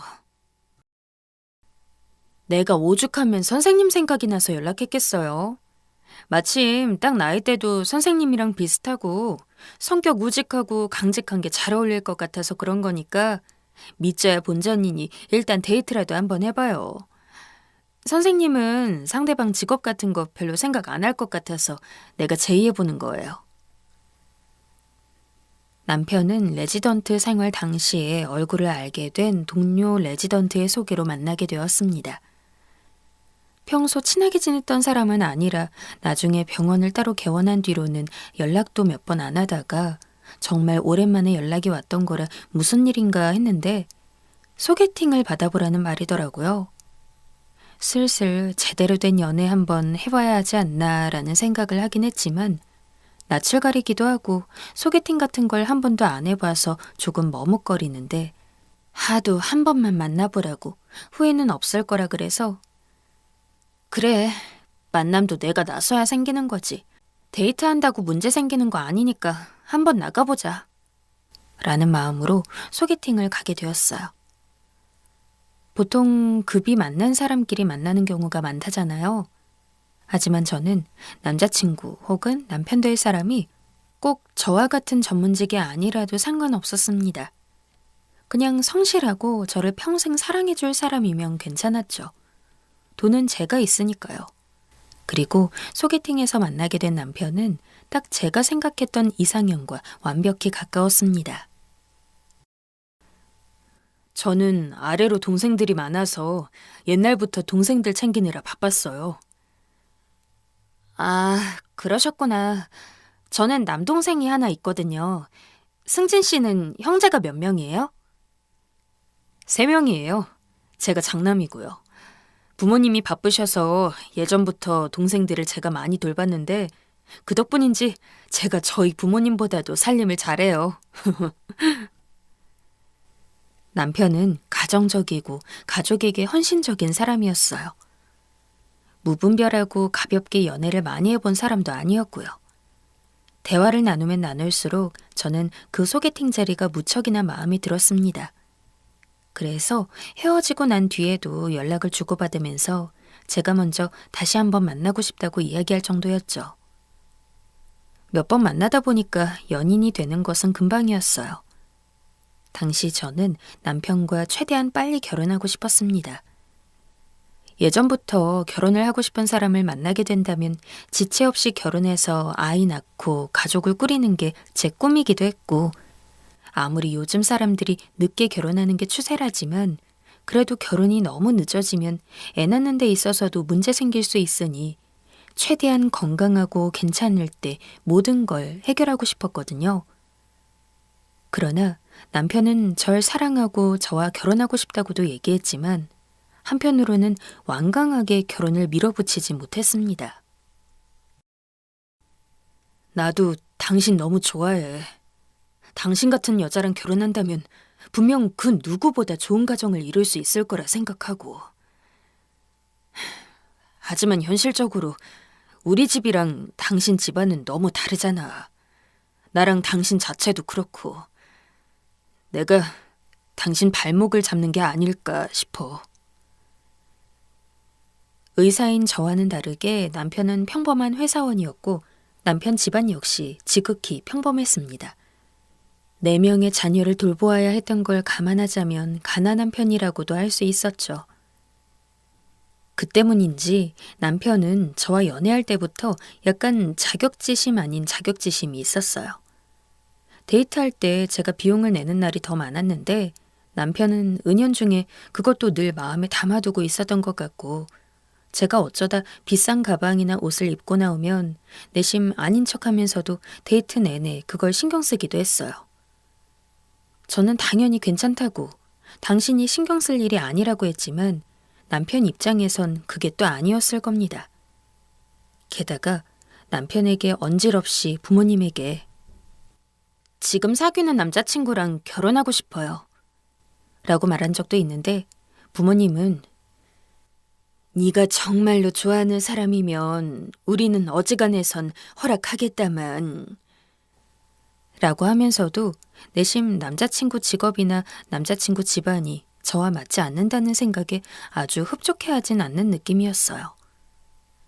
때문에 저는 남편과 결혼하는 데 있어서 제가 정말 죽자사자 노력하고 쫓아다녔습니다. 그래서 남편과 2년 정도 연애한 뒤 간신히 결혼식을 올릴 수 있었죠. 그나마 불행 중 다행으로 시부모님은 저를 무척이나 환영했어요. 아유, 우리 집에 의사 며느리가 들어오다니. 이게 무슨 경사야? 시부모님은 제가 의사라는 사실을 무척 좋아했고 저희 친정집이 둘째가라면 서러울 부자라는 걸 알고 나서는 더욱더 기뻐하셨죠. 그 기쁨이 오로지 순수한 의도만 있는 것은 아닌 것 같아 저는 그 모습이 마냥 달갑지는 않았지만 그래도 현실적으로 봤을 때 자기 자식 배우자 될 사람이랑 그 집안이 좋다면 부모님 입장에서 당연히 행복할 수밖에 없는 노릇이기도 하니까 전부 이해하고 저 역시 겸허히 받아들였습니다. 그리고 결론적으로 시부모님이 그렇게 좋아하신 만큼 전 결혼하고 나서도 별다른 시집살이를 겪어본 적이 없어요. 솔직히 결혼하면서도 시부모님이 어떤 시집살이를 시킬지 많이 걱정했거든요. 제 병원에서 일하는 간호사들이며 친척들 얘기를 들어보면 진짜 왜 이렇게 요즘 세상에 시월드란 단어가 많이 나오는지 확연히 알 수 있는 사례들을 정말 많이 들었습니다. 시아버지 똥오줌 묻은 팬티를 시어머니 등살에 어쩔 수 없이 일일이 손빨래했다는 얘기에 기함한 적도 있어요. 제가 그런 며느리 입장이 될 수도 있는 거니까 내심 그 부분에 대해 마음을 굳게 먹고 있었는데 시부모님은 오히려 제가 시댁에 가서 뭘 하려고 하면 진짜 손 하나 까딱 안 하게 하셨죠. 넌 그냥 앉아 있어라. 음식은 내가 차리면 되니까. 아니에요. 저도 거들게요. 아유, 아니다. 우리 의사 며느님한테 어찌 물을 묻히게 만드니. 당시 시댁에 가면 시부모님, 남편, 그리고 남편과 각각 4살, 5살, 6살씩 차이 나는 두 아가씨와 도련님이 있었는데 당시 그 집에서 결혼을 한 건 남편뿐이었거든요. 집안의 유일한 며느리인 만큼 아무것도 안 하고 가만히 앉아있는 게 조금 눈치가 보였는데 시부모님은 시댁에서 무슨 일을 하든 무조건 본인이나 아니면 아가씨들과 함께 했고 저는 절대로 집안일을 하지 않게 했습니다.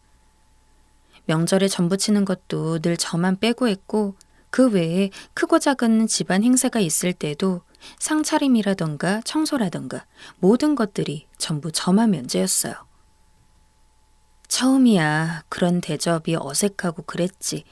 시간이 흐르니까 나중 가선 그냥 당연하게 느껴지더라고요. 물론 시부모님이 배려를 해주는 거라 생각했기에 생신 때나 중요한 날이면 늘 두둑하게 용돈 드리면서 감사를 표했습니다. 그렇게 저는 남편과 결혼 생활을 유지하면서 계속 일하고 있었어요. 아이도 하나 낳아서 임신을 하는 동안 그리고 출산 직후를 제외하고는 돌봄 일을 통해 돌보며 저는 의사 생활을 유지했죠. 아무래도 남편 수입보다 제 수입이 많은 상황이었기 때문에 정말 어쩔 수 없는 시간을 제외하고는 저도 일을 해야 했습니다.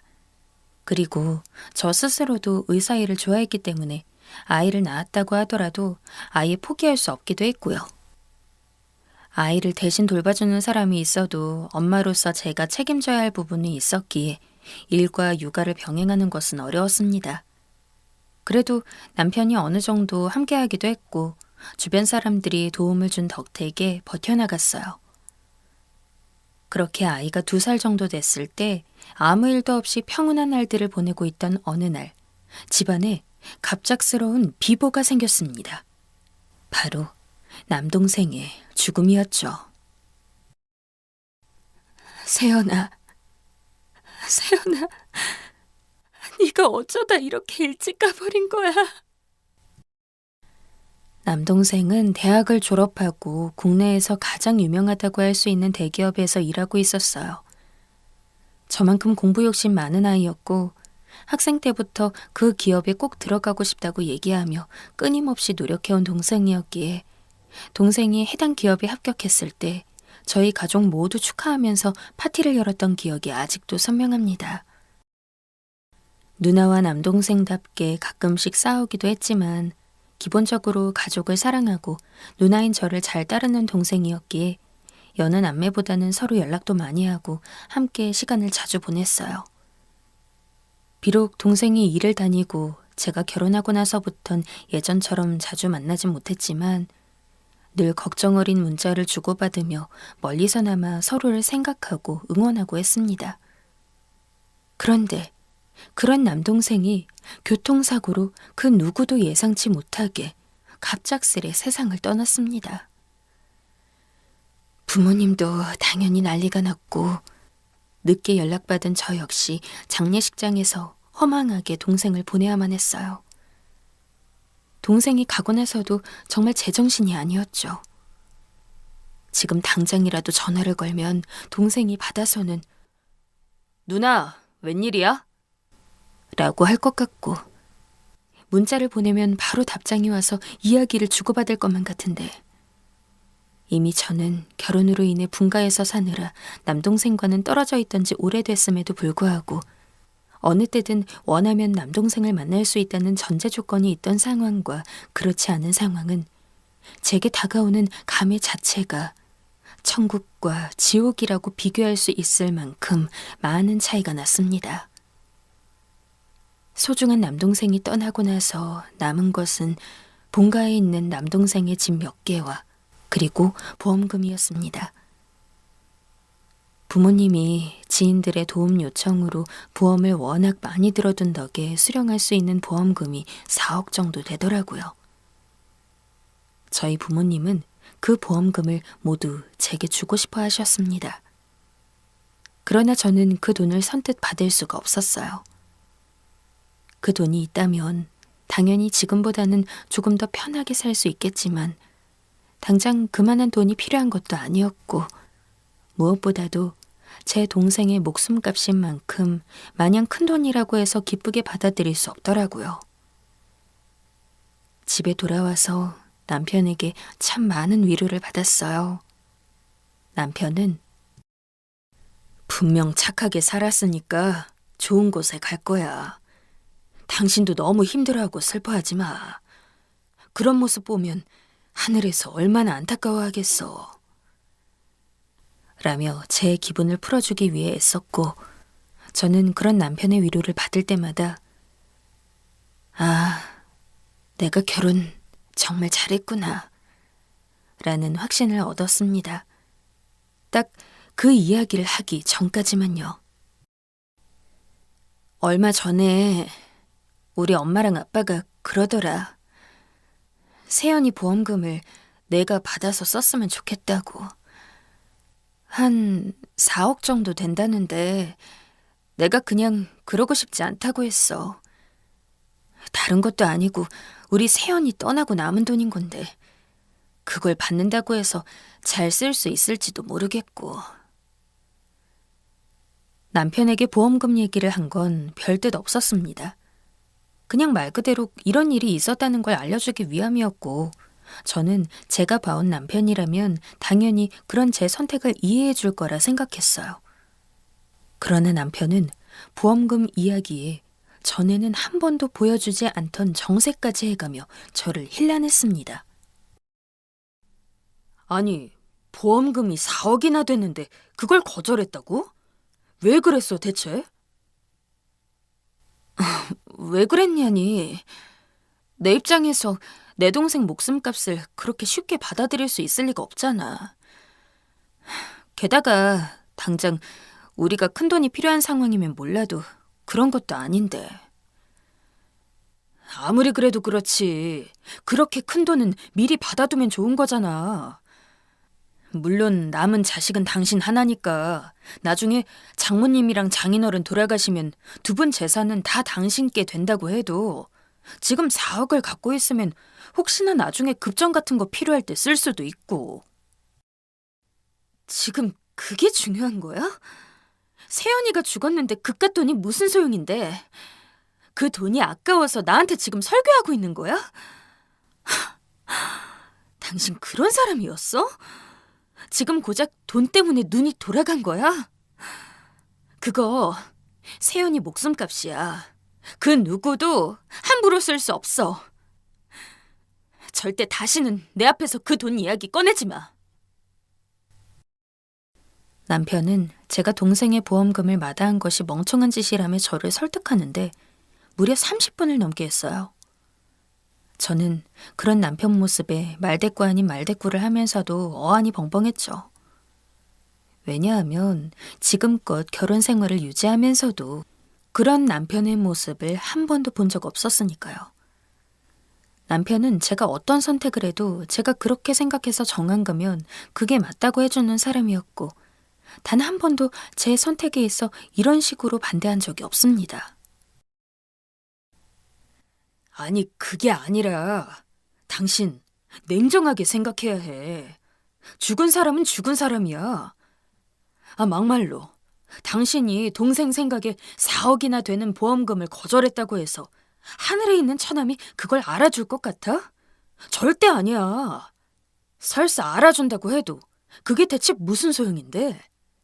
그리고 처남은 하늘나라에서 누나가 쓰길 바라고 있을 줄 모른다고. 그리고 장인 장모님이 괜히 당신한테 그런 말을 했겠어? 당신은 무슨 말을 그렇게 해? 내가 세연이 진심으로 아낀 거 당신도 알잖아. 그런데 내가 동생 죽고 남은 보험금을 쉽게 가질 수 있을 것 같아? 당신이 동생 아낀 걸 모른다는 게 아니야. 아낀 건 아낀 거고 현실적으로 생각해야 할 건 현실적으로 봐야 한다, 이 말이지. 그런데 지금 당신은 동생 죽은 게 슬프다고 현실적이지 못하게 판단하고 있잖아. 챙길 건 챙겨야 나중에 후회 없지. 여보, 이게 현실이야, 현실. 나중에 후회할 수도 있다고. 난 그 돈 안 받은 거 후회 안 하고 앞으로도 그럴 거야. 지금도 당신이랑 나 버는 것만으로 자식 키우고 우리 먹고 사는데 부족하지 않잖아. 어머님이랑 아버님 적지만 용돈도 드리고 저축도 하고 돈이 부족하지도 않은데 내가 그 돈 안 받았다고 해서 후회할 일이 뭐가 있어? 하여간 넉넉하게 살아온 사람들은 뭘 모른다니까.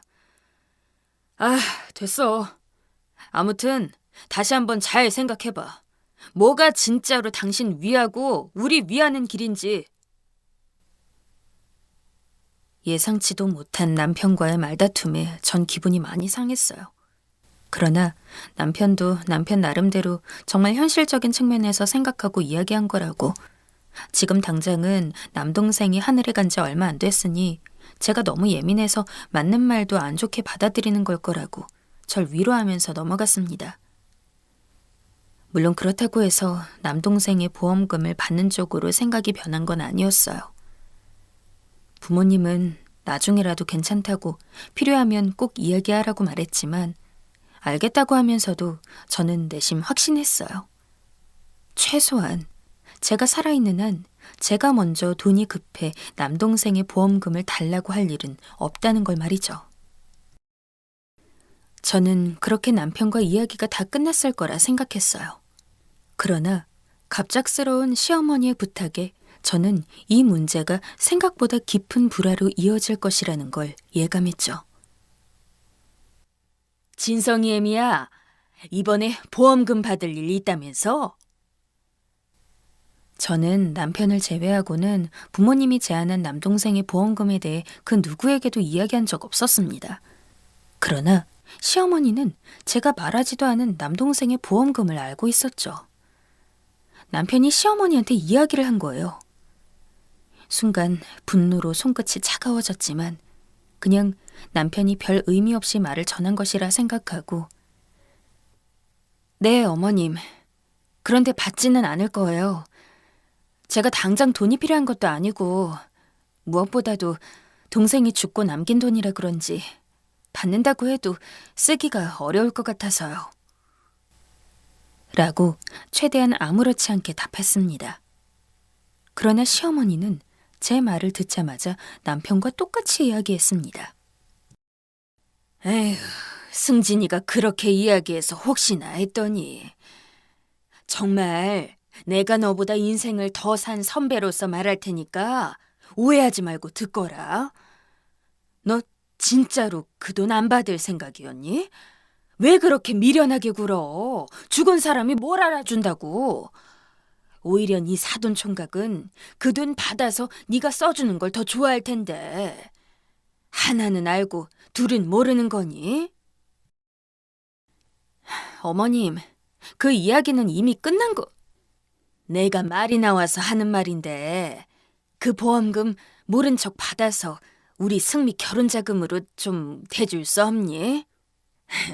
우리 승미가 이번에 결혼할 사람을 좀 데려왔는데 아휴, 저쪽에서 뭔 돈을 그렇게 많이 요구하는지. 우리 집 체면도 좀 살릴 수 있으니 준비 좀 해다오.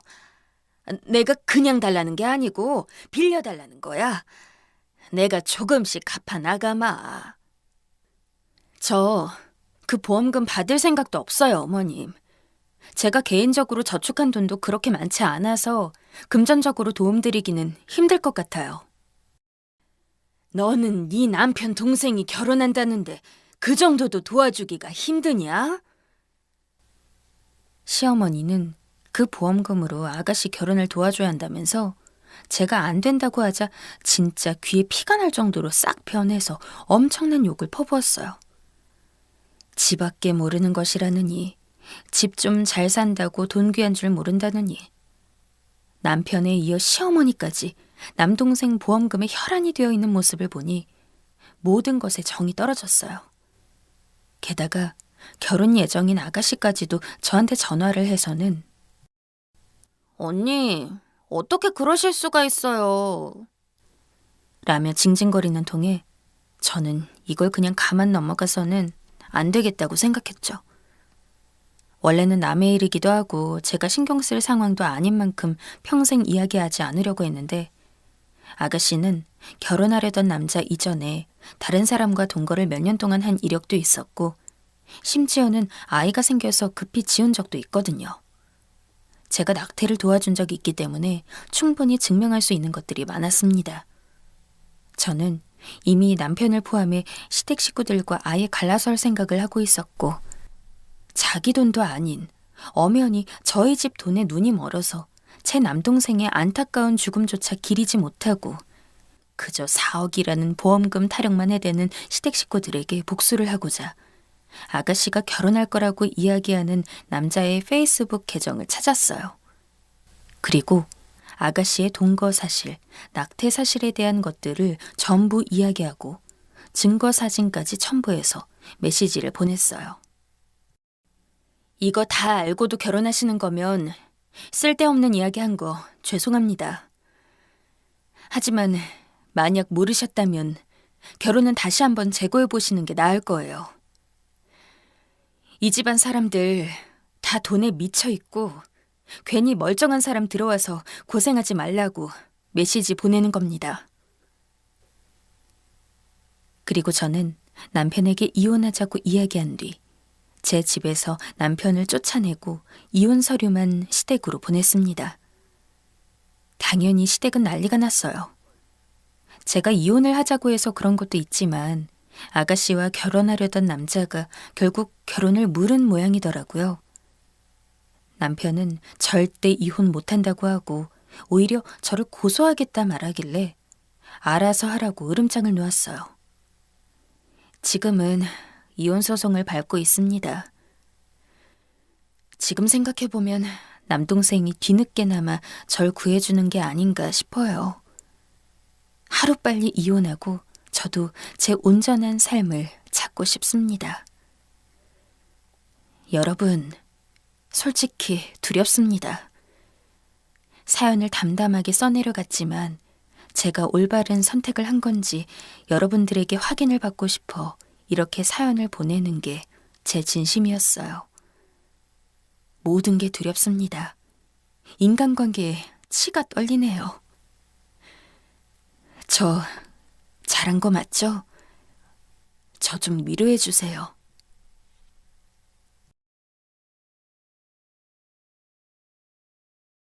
요즘 코로나 때문에 워낙 힘든 사람들이 많고 우울감에 시달린다고 하지만 솔직히 저만큼 괴로워하고 억울한 일을 당한 사람이 있을까 싶어요. 잠을 잘 수가 없고 최근에 스트레스가 너무 심해서 그런지 탈모까지 오다 보니 정말 못 견디겠습니다. 이건 다 저희 올케 때문인데요. 저도 결혼해서 시댁이 있고 어느 정도 스트레스가 있는 사람이지만 이 정도로 시댁과 척지고 살지는 않아요. 그런데 우리 올케는 정말 해도 해도 너무한 것 같아요. 처음 제 동생과 결혼할 때부터 제가 얼마나 잘해주고 챙겨주었는데 은혜를 도통 모르는 배은망덕한 인간한테 괜스레 애정을 쏟은 것 같아서 이젠 소름이 끼칠 정도입니다. 남편도 처음엔 뭐하러 그렇게까지 신경 써주냐 했지만 전 남동생과 워낙 사이가 좋아서 그런지 올케 자리가 늘 걱정됐어요. 저에게는 나이 차이가 제법 나는 남동생이었고 저보다 훨씬 늦게 결혼해서 그런지 올케가 새로 들어온다면 정말 잘해주고 싶었거든요. 우리 집에서 꽤 멀리 떨어진 곳에 신혼집을 얻은 동생네 부부였지만 저는 가끔 남편을 대동하고 그쪽에 들러 반찬도 갖다 주고 얼마나 잘 챙겼는지 몰라요. 그러다 보니 초반에 올케와의 사이는 상당히 좋은 편이었답니다. 우리 올케는 남동생과 동갑이고 저와는 7살 차이가 나요. 이렇게 훌쩍 차이가 벌어지다 보니까 저도 더 마음이 가서 이제 막 신혼생활을 시작한 애들과 자주 자리를 갖곤 했어요.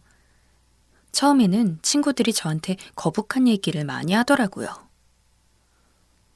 어머, 미진아. 그럼 너 일주일에 한 번씩은 꼭 올케네랑 만나는 거야? 그거야. 네 동생은 좋을 텐데 올케는 아무 말 안 해? 7살 위에 신우이랑 매주 만난다니 너무 불편하겠다. 한편으론 그럴 법도 하지만 사실 딱히 저희 올케 반응은 그렇지 않았기에 저도 대답은 했어요. 아니야, 무슨.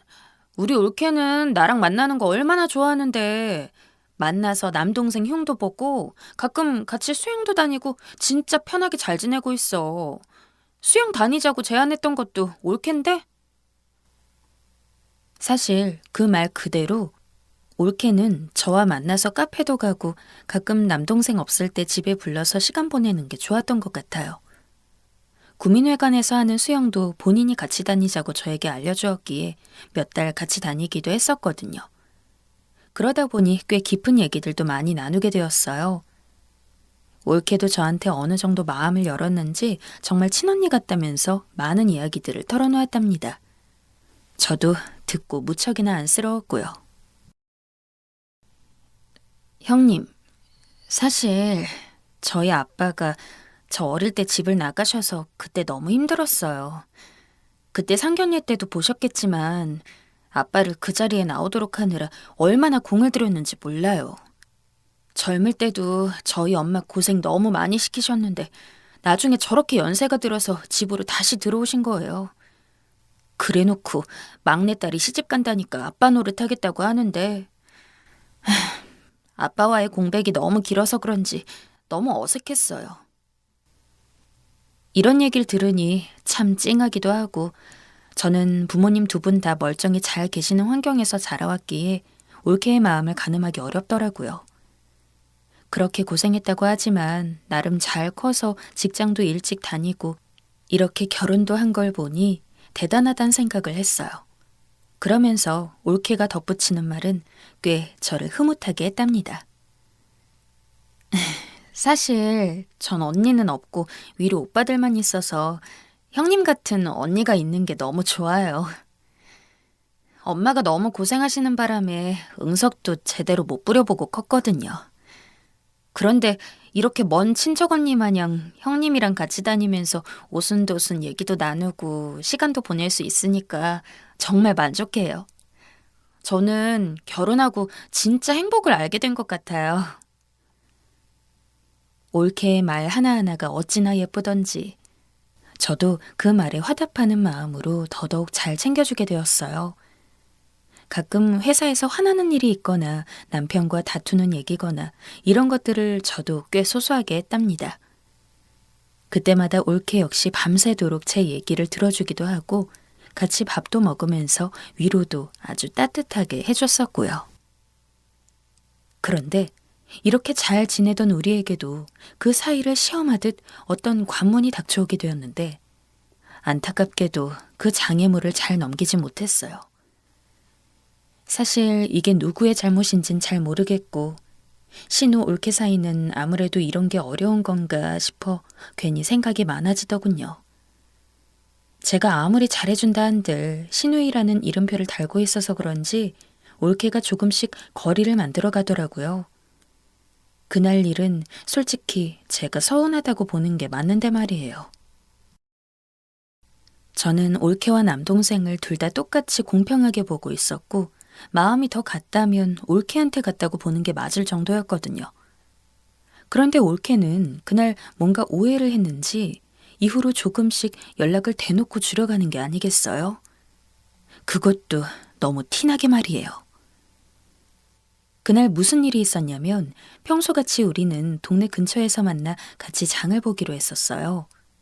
그런데 이날 차를 몰고 온 올케 표정이 썩 좋지 않은 거예요. 처음에 저도 좀 이상하게 느껴지긴 했지만 올케가 먼저 말을 하진 않기에 좀 지켜보기로 했어요. 그런데 이윽고 시간이 지나 마음이 좀 풀어진 건지 그제서야 올케가 입을 열더라고요. 듣는 내내 저도 좀 심란해졌었고요. 형님, 사실 저 좀 속상한 일이 있었어요. 이런 얘기를 해야 하는 건지 모르겠지만 아무튼 기분이 너무 안 좋아서요. 왜 그래, 올케? 혹시 뭐 동현이랑 무슨 일 있었던 건 아니지? 전 그냥 농담 삼아 던진 얘기였는데 올케가 아무 말 않고 한숨을 쉬는 걸 보니 앞불싸 이거 큰일 났다 싶더라고요. 사실 제 동생은 우리 집에서 나름 막둥이로 커서 그런지 약간 응석을 다 받아주면서 키운 바가 있었는데요. 혹시 얘가 뭔 사고라도 쳤나 싶어 왠지 모르게 조마조마해지더라고요. 이때 얘기를 들어보니 그리 대단한 건 아니었고 요즘 남동생이 술을 마시고 늦게 들어오는 날들이 많아서 올케가 잔소리를 한 모양이에요. 그때 아마 술김에 버럭하고 화를 냈고 놀라서 같이 화를 내는 올케에게 이 녀석이 뭔가를 던진 모양이에요. 다음날 동생이 술에서 깨서는 그렇게 싹싹 빌고 울고불고 매달렸다고 했어요. 어쩌다 그런 실수를 했나 참 망신스럽기도 하면서 한편으론 애가 저렇게까지 사과를 했는데 올케도 적당히 넘어가줘도 됐을 것 같다는 생각이 들었어요. 그래서 저도 그걸 말로 옮겼을 뿐인데 올케는 그게 무척 서운했나 봅니다. 올케, 그래도 동현이가 저렇게 사과도 했잖아. 던져서 어디 맞은 건 아니었고 다신 안 그런다고 하니까 이번엔 좀 넘어가주면 어때? 남자들 잘못 한두 가지 한 것 가지고 그렇게 그때마다 심각하게 반응하면서 눈 부릅뜨면 결혼 생활 힘들어. 앞으로 또 사고를 얼마나 칠 텐데 그냥 이 정도는 가볍게 봐줘. 못 본 척, 다 알면서도 넘어가주는 척 해주는 게 지혜야. 그래야 남자들도 고마운 줄 알더라고. 저는 100번 맞는 말 했다고 생각했고 저도 결혼 연차가 깊어지다 보니 이런 말도 할 줄 알게 되었구나 싶어 새삼 만감이 교차하더군요. 그런데 올케가 전에 없이 갑자기 표정이 날카로워지더니 찬물을 확 끼얹는 게 아니겠어요?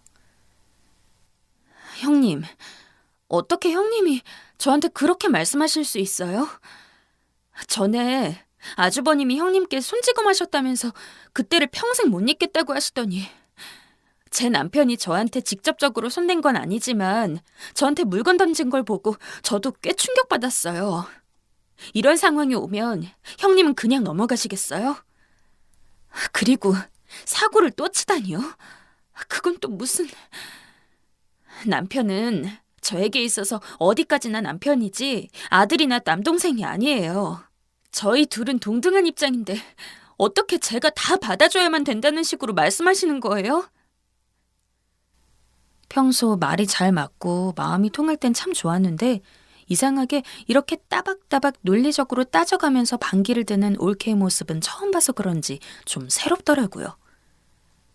그렇게 언니 같다며 들러붙어 아양 떨 땐 언제고 저들 부부싸움에 대해 자기 편 안 들었다고 표정이 확 달라지는 걸 보니 약간 어이가 없었어요.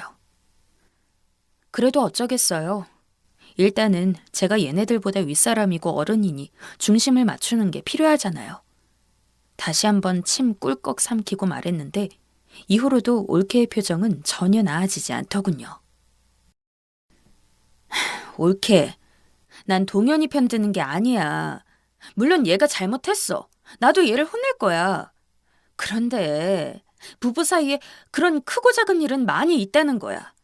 일일이 다 싸우며 살아가면 둘이 사랑하며 살기도 시간 모자란데 너무 아깝잖아. 잘잘못은 가리되 너무 심각하게 끌고 가지 말잔 얘기고. 그랬더니 이 말에도 전혀 표정이 달라지지 않은 채 답하는 올케의 말을 듣고 전 너무 놀랐고 그때는 정말 못 참고 화를 내버렸어요. 그럼 형님도 그때 아주버님이 하신 일에 대해서 그렇게 다 덮고 가실 생각이었던 거예요? 앞으로도요? 불과 며칠 전까지만 해도 그때 일만 생각하면 화가 나서 못 참겠다고 하셨으면서 저한테는 동생 일이니 잊으라고 하시는 거예요? 이쯤 되니 내가 우습게 보이나 싶어 너무 화가 치밀어 오르더라고요. 결국 저도 왁 하고 소리를 지르게 되었어요.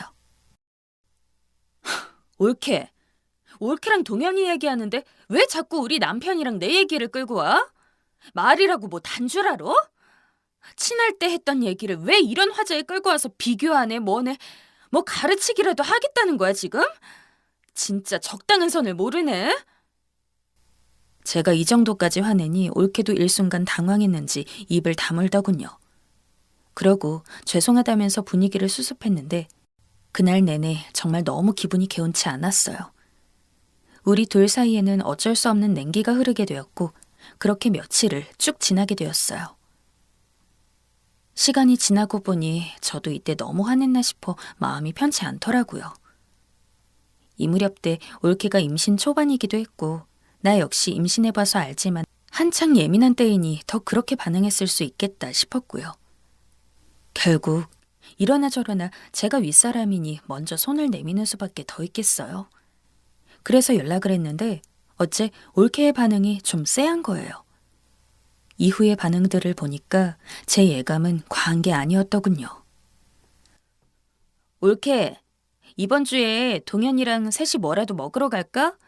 내가 알아봐둔 데가 있거든. 그런데 올케는 단번에 대답하는데 좀 찜찜하게 말하더라고요. 형님, 죄송해요. 그날은 제가 일이 있고 몸이 좀 안 좋아서 다음에 뵐게요. 이때부터 느낌이 좋지 않아서 기다려보다가 어디 아프냐고 연락도 하고 음식도 남동생 편에 들려서 보내곤 했는데 영 반응이 없는 거예요. 그런 상황을 보고 있자니 올케가 의도적으로 저를 적대시하고 피하고 있다는 게 느껴지면서 점점 기분이 나빠지더군요. 제가 연락해도 대꾸도 잘 안 하고 남동생이랑도 여전히 냉전 중인 것 같아 보였어요. 동생이 날이 갈수록 그날 한 일을 후회하면서도 자기 와이프가 잘 안 풀어주고 저렇게 있으니 너무 괴롭다고 하더군요. 어째 그런 말을 듣고 있으면 있을수록 올케도 참 너무한다 싶었죠. 게다가 이후에 저희 엄마 칠순잔치도 곧 얼마 남지 않았는데 명색이 외며느리인데 그런 것에 대해 정말 코빼기도 관심 없어 보이더군요. 저는 우리 시어머니 칠순 때 정말 조금의 부족함도 없이 상다리가 부러지도록 차려서 챙겨드렸거든요. 올케가 임신 중이긴 하지만 솔직히 결혼해서 임신을 자기 혼자만 하는 것도 아니고 저는 뭐 안 해봤나요?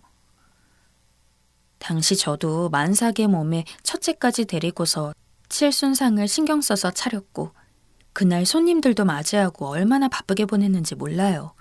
그런데 올케는 이제 고작 애기 하나 임신해서는 초반에 있던 일 하나 가지고 시댁 식구들 전체를 등지고 모른 척한다는 게 너무 이해가 안 가더라고요. 아무리 저 때와는 세대가 다르다지만 그래도 자기가 마땅히 해야 할 일이 있는 건데 모른 척 눈 감고 있는 게 좀 속상했어요.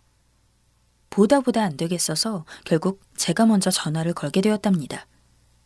여전히 올케는 반응이 영 시덥잖았고요. 올케, 한 달 뒤에 우리 엄마 칠순인 거 알고 있지?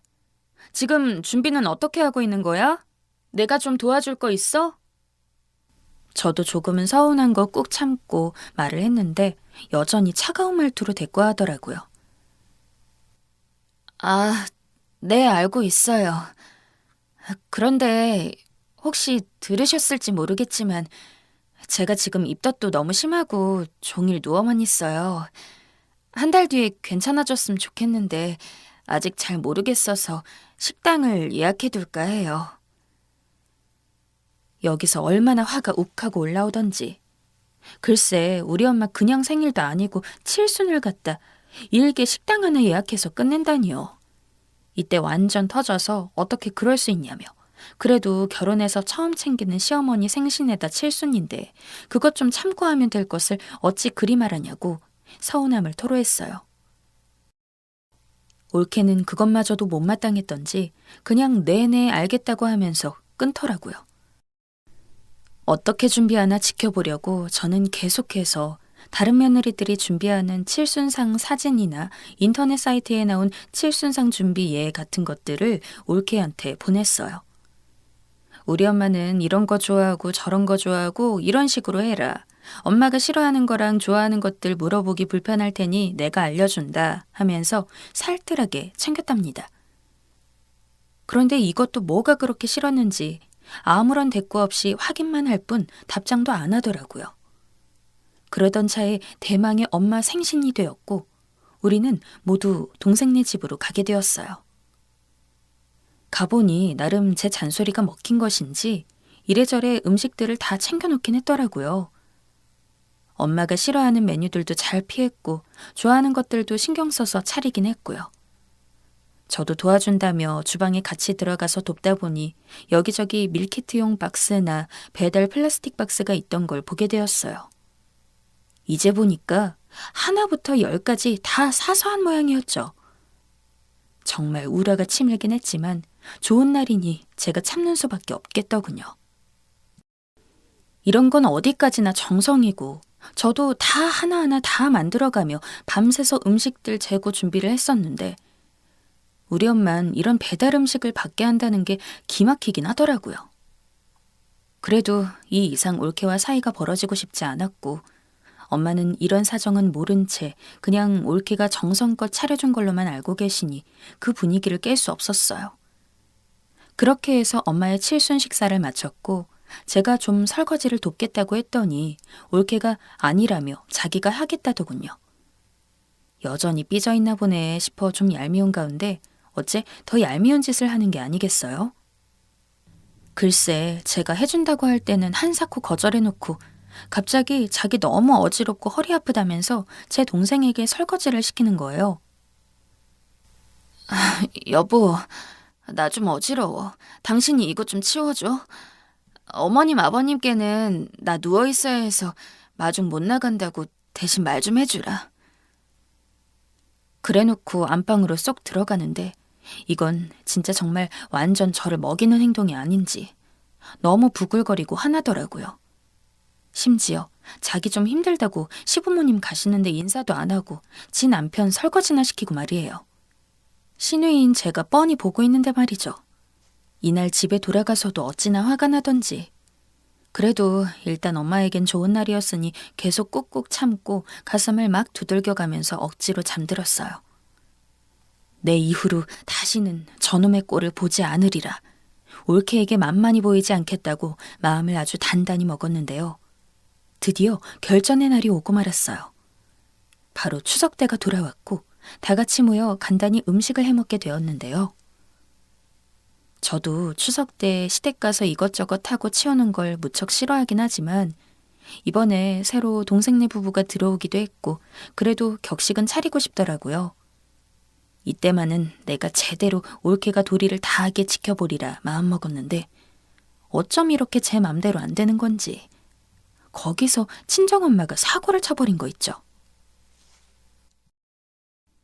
예미진아, 올해는 그냥 모이지 말자. 아유, 나도 다 귀찮고 음식 치우고 하는 것도 다 번거롭고 싫어. 너는 시댁 간댔지. 갔다가 그냥 와서 니네 가족들끼리 보내. 우리야 뭐 마음만 먹으면 볼 수 있는데 뭐하러 굳이 모여. 이미 동현이네 말도 해놨고 안 그래도 새애기도 지금 뭐 빈혈이 엄청 심하다나. 하여튼 몸이 좀 안 좋다나 봐. 못 올 예정이었는데 잘 됐다고 좋아하더라. 여기서 정말 피가 거꾸로 솟더라고요. 딱 봐도 시댁 와서 지금 전부치고 집안일 하기 싫다는 걸 팍팍 티내는 건데 순진한 우리 엄마는 그걸 또 고지고대로 받아주고 뭐 하자는 건지 너무 화났어요. 결국 완전 폭발해서 엄마한테 엄청나게 화를 내버렸고 처음 맞는 명절이고 이렇게 다 같이 모여서 밥 먹는 시간 정도는 가져야지 되는 거 아니냐고 했죠. 하도 화내서 그런지 엄마도 좀 생각이 바뀐 것 같았고 그리하여 우리 친정도 다시 모이게 되었답니다. 제가 시댁 갔다가 오면 이제 친정에서 본격적으로 밥 먹을 예정이었는데요. 이날 가보니 올케는 제 눈도 제대로 안 쳐다보고 짜증스러운 표정을 짓고 있더라고요. 보자 하니 이게 어딜 감히 우리 집에 와서 이렇게 치레를 거들고 있는 와중에 저렇게 인상 쓰고 있는 건지 화가 다스려지지 않았어요. 그래도 일단 참고 전부치고 있는 올케와 엄마 옆에 가서 인사를 했죠. 이렇게 느긋하게 친정에서 다 같이 시간을 보내고 다음 날까지 보낼 생각으로 말을 건넸는데 돌아오는 올케의 말은 좀 황당하더군요. 형님, 죄송한데 저 저녁쯤에는 저희 친정에 가보려고 해요. 제가 몸이 안 좋다고 했더니 아빠가 신경 쓰인다면서 얼굴 좀 보자고 하셔서요. 몸이 불편하긴 하지만 아무래도 아기 낳기 전에 자주 못 들여다볼 것 같아서 가려고요. 아무리 시대가 변했다곤 하지만 시댁에 며느리가 와서 어딜 가고 말고 할 것을 자기 입으로 저렇게 결정해서 통보하는 게 말이 안 되는 거 아닌가요? 저희 엄마도 약간 당황하셨는지 그럼 점심만 먹고 갈 거냐고 하시고요. 사전에 전혀 협의 안 된 얘기를 저렇게 통보식으로 말하는 올케를 보니 전 이제 더 이상 참고 견딜 생각이 없었어요. 할 말은 해야겠더라고요. 올케는 제 말을 듣고 얼굴이 아주 울그락불그락 불독처럼 변해버렸고요. 올케, 그런 얘기를 지금 어른들한테 그냥 그렇게 알고 있으라고 뭐 공지라도 하는 거야? 적어도 나나 엄마한테 미리 의논을 했어야지. 나 이제 시댁에서 일 마치고 와서 친정가족들이랑 오붓하게 보내려고 하는데 그걸 왜 올케가 정해서 어른들한테 툭툭 선심 쓰든 말해? 이 말을 듣고 또 기분이 나빴는지 입을 꽉 다물고 부들부들하는 게 느껴지길래 저는 이어서 더 말했는데요. 아니 근데 이후에 일어난 일은 진짜 다시 생각해도 어이가 없지만 이게 아랫사람이 해도 될 행동이라고 보시는 건가요? 지금 다시 떠올려도 이가 갈릴 지경이에요. 제가 몇 마디 더 했다고 눈이 뒤집어져서는 말도 안 되는 일을 쳐버렸거든요. 올케, 그리고 무슨 새삼 친정에 가겠다고 하는 거야?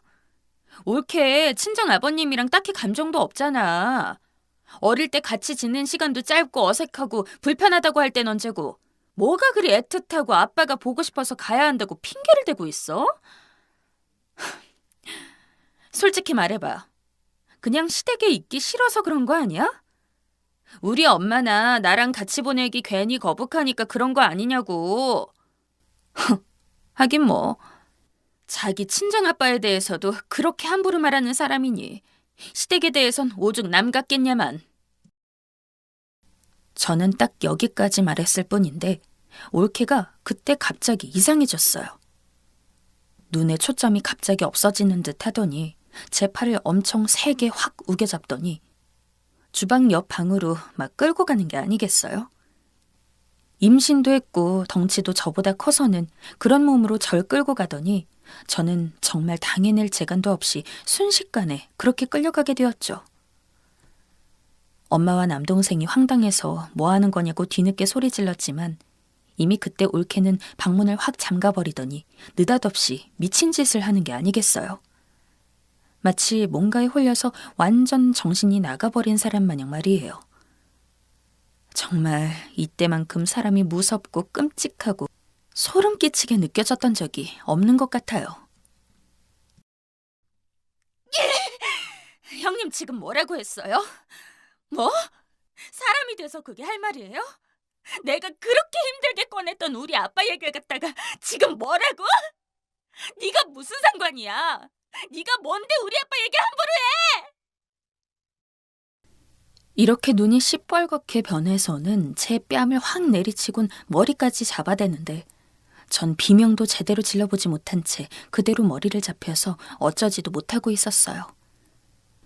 겨우 보조키로 뚫고 들어온 남동생 때문에 가까스로 분리가 되어 끌어내지긴 했으나 올케는 마치 악마가 되어버린 양 빽빽거려 놓고 이내 엉엉 울어대는 꼴이 정말 무섭더라고요. 정말 너무 싫어!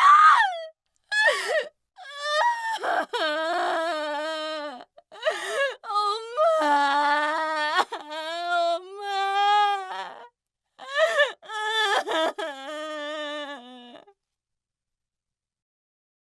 이러면서 애도 아니고 미친 여자처럼 자기 엄마며 아빠며 불러대며 우는데 진짜 아무리 임신 중 호르몬이 멋대로 날뛴다지만 저거 제정신 아닌 것 같아서 겁날 지경이었죠. 흥부는 자기가 미친 듯이 해놓고선 배가 땡긴다며 그대로 주저앉아 누워버리고 맞은 사람은 난데 올케만 응급실에 갔지 뭡니까. 전 너무 어이없고 황당해서 소리도 못 내고 맞은 부분을 감싸안고 멍청이 있었는데 말이에요. 이 와중에 저희 엄마는 또 제 속도 모르고 간다면 그냥 보내면 되지 왜 일을 이렇게 크게 만드냐며 옳게 큰일이라도 나면 네가 책임질 거냐고 저한테 뭐라고 하시는 거 있죠. 다음날 동생까지 전화 와서는 실제로 처가랑 약속되어 있던 얘긴데 누나는 왜 말을 그렇게 해서 그러냐며 따지더군요. 이쯤 되니 저는 정말 완전 갈 곳 잃은 양마냥 가족들 신경 써서 이렇게 힘들게 혼자 짐을 다 졌는데 아무도 안 알아주고 욕만 먹게 되었어요. 이게 다 온갖 임신으로 인한 핑계를 대가며 알량하게 머리를 굴려댄 올케 때문인데 진짜 이 요망한 장난질에 제가 도저히 당해낼 수가 없어요. 이번엔 제가 완전 제대로 한 방 먹은 것 같은데 도대체 다음에는 어떤 식으로 제가 정신 차리고 먹여야 할지 답이 안 나와요. 일단 지금 상황이 너무 충격적이기도 하고요. 임산부랍시고 조금만 싫은 말 들으면 저렇게 냅다 누워버리고 울어버리니 진짜 당해낼 재간이 없어요. 겁도 없이 신우 뺨을 때리고 머리채까지 잡아댄 저 괘씸한 올케를 대체 어떻게 하면 좋을까요?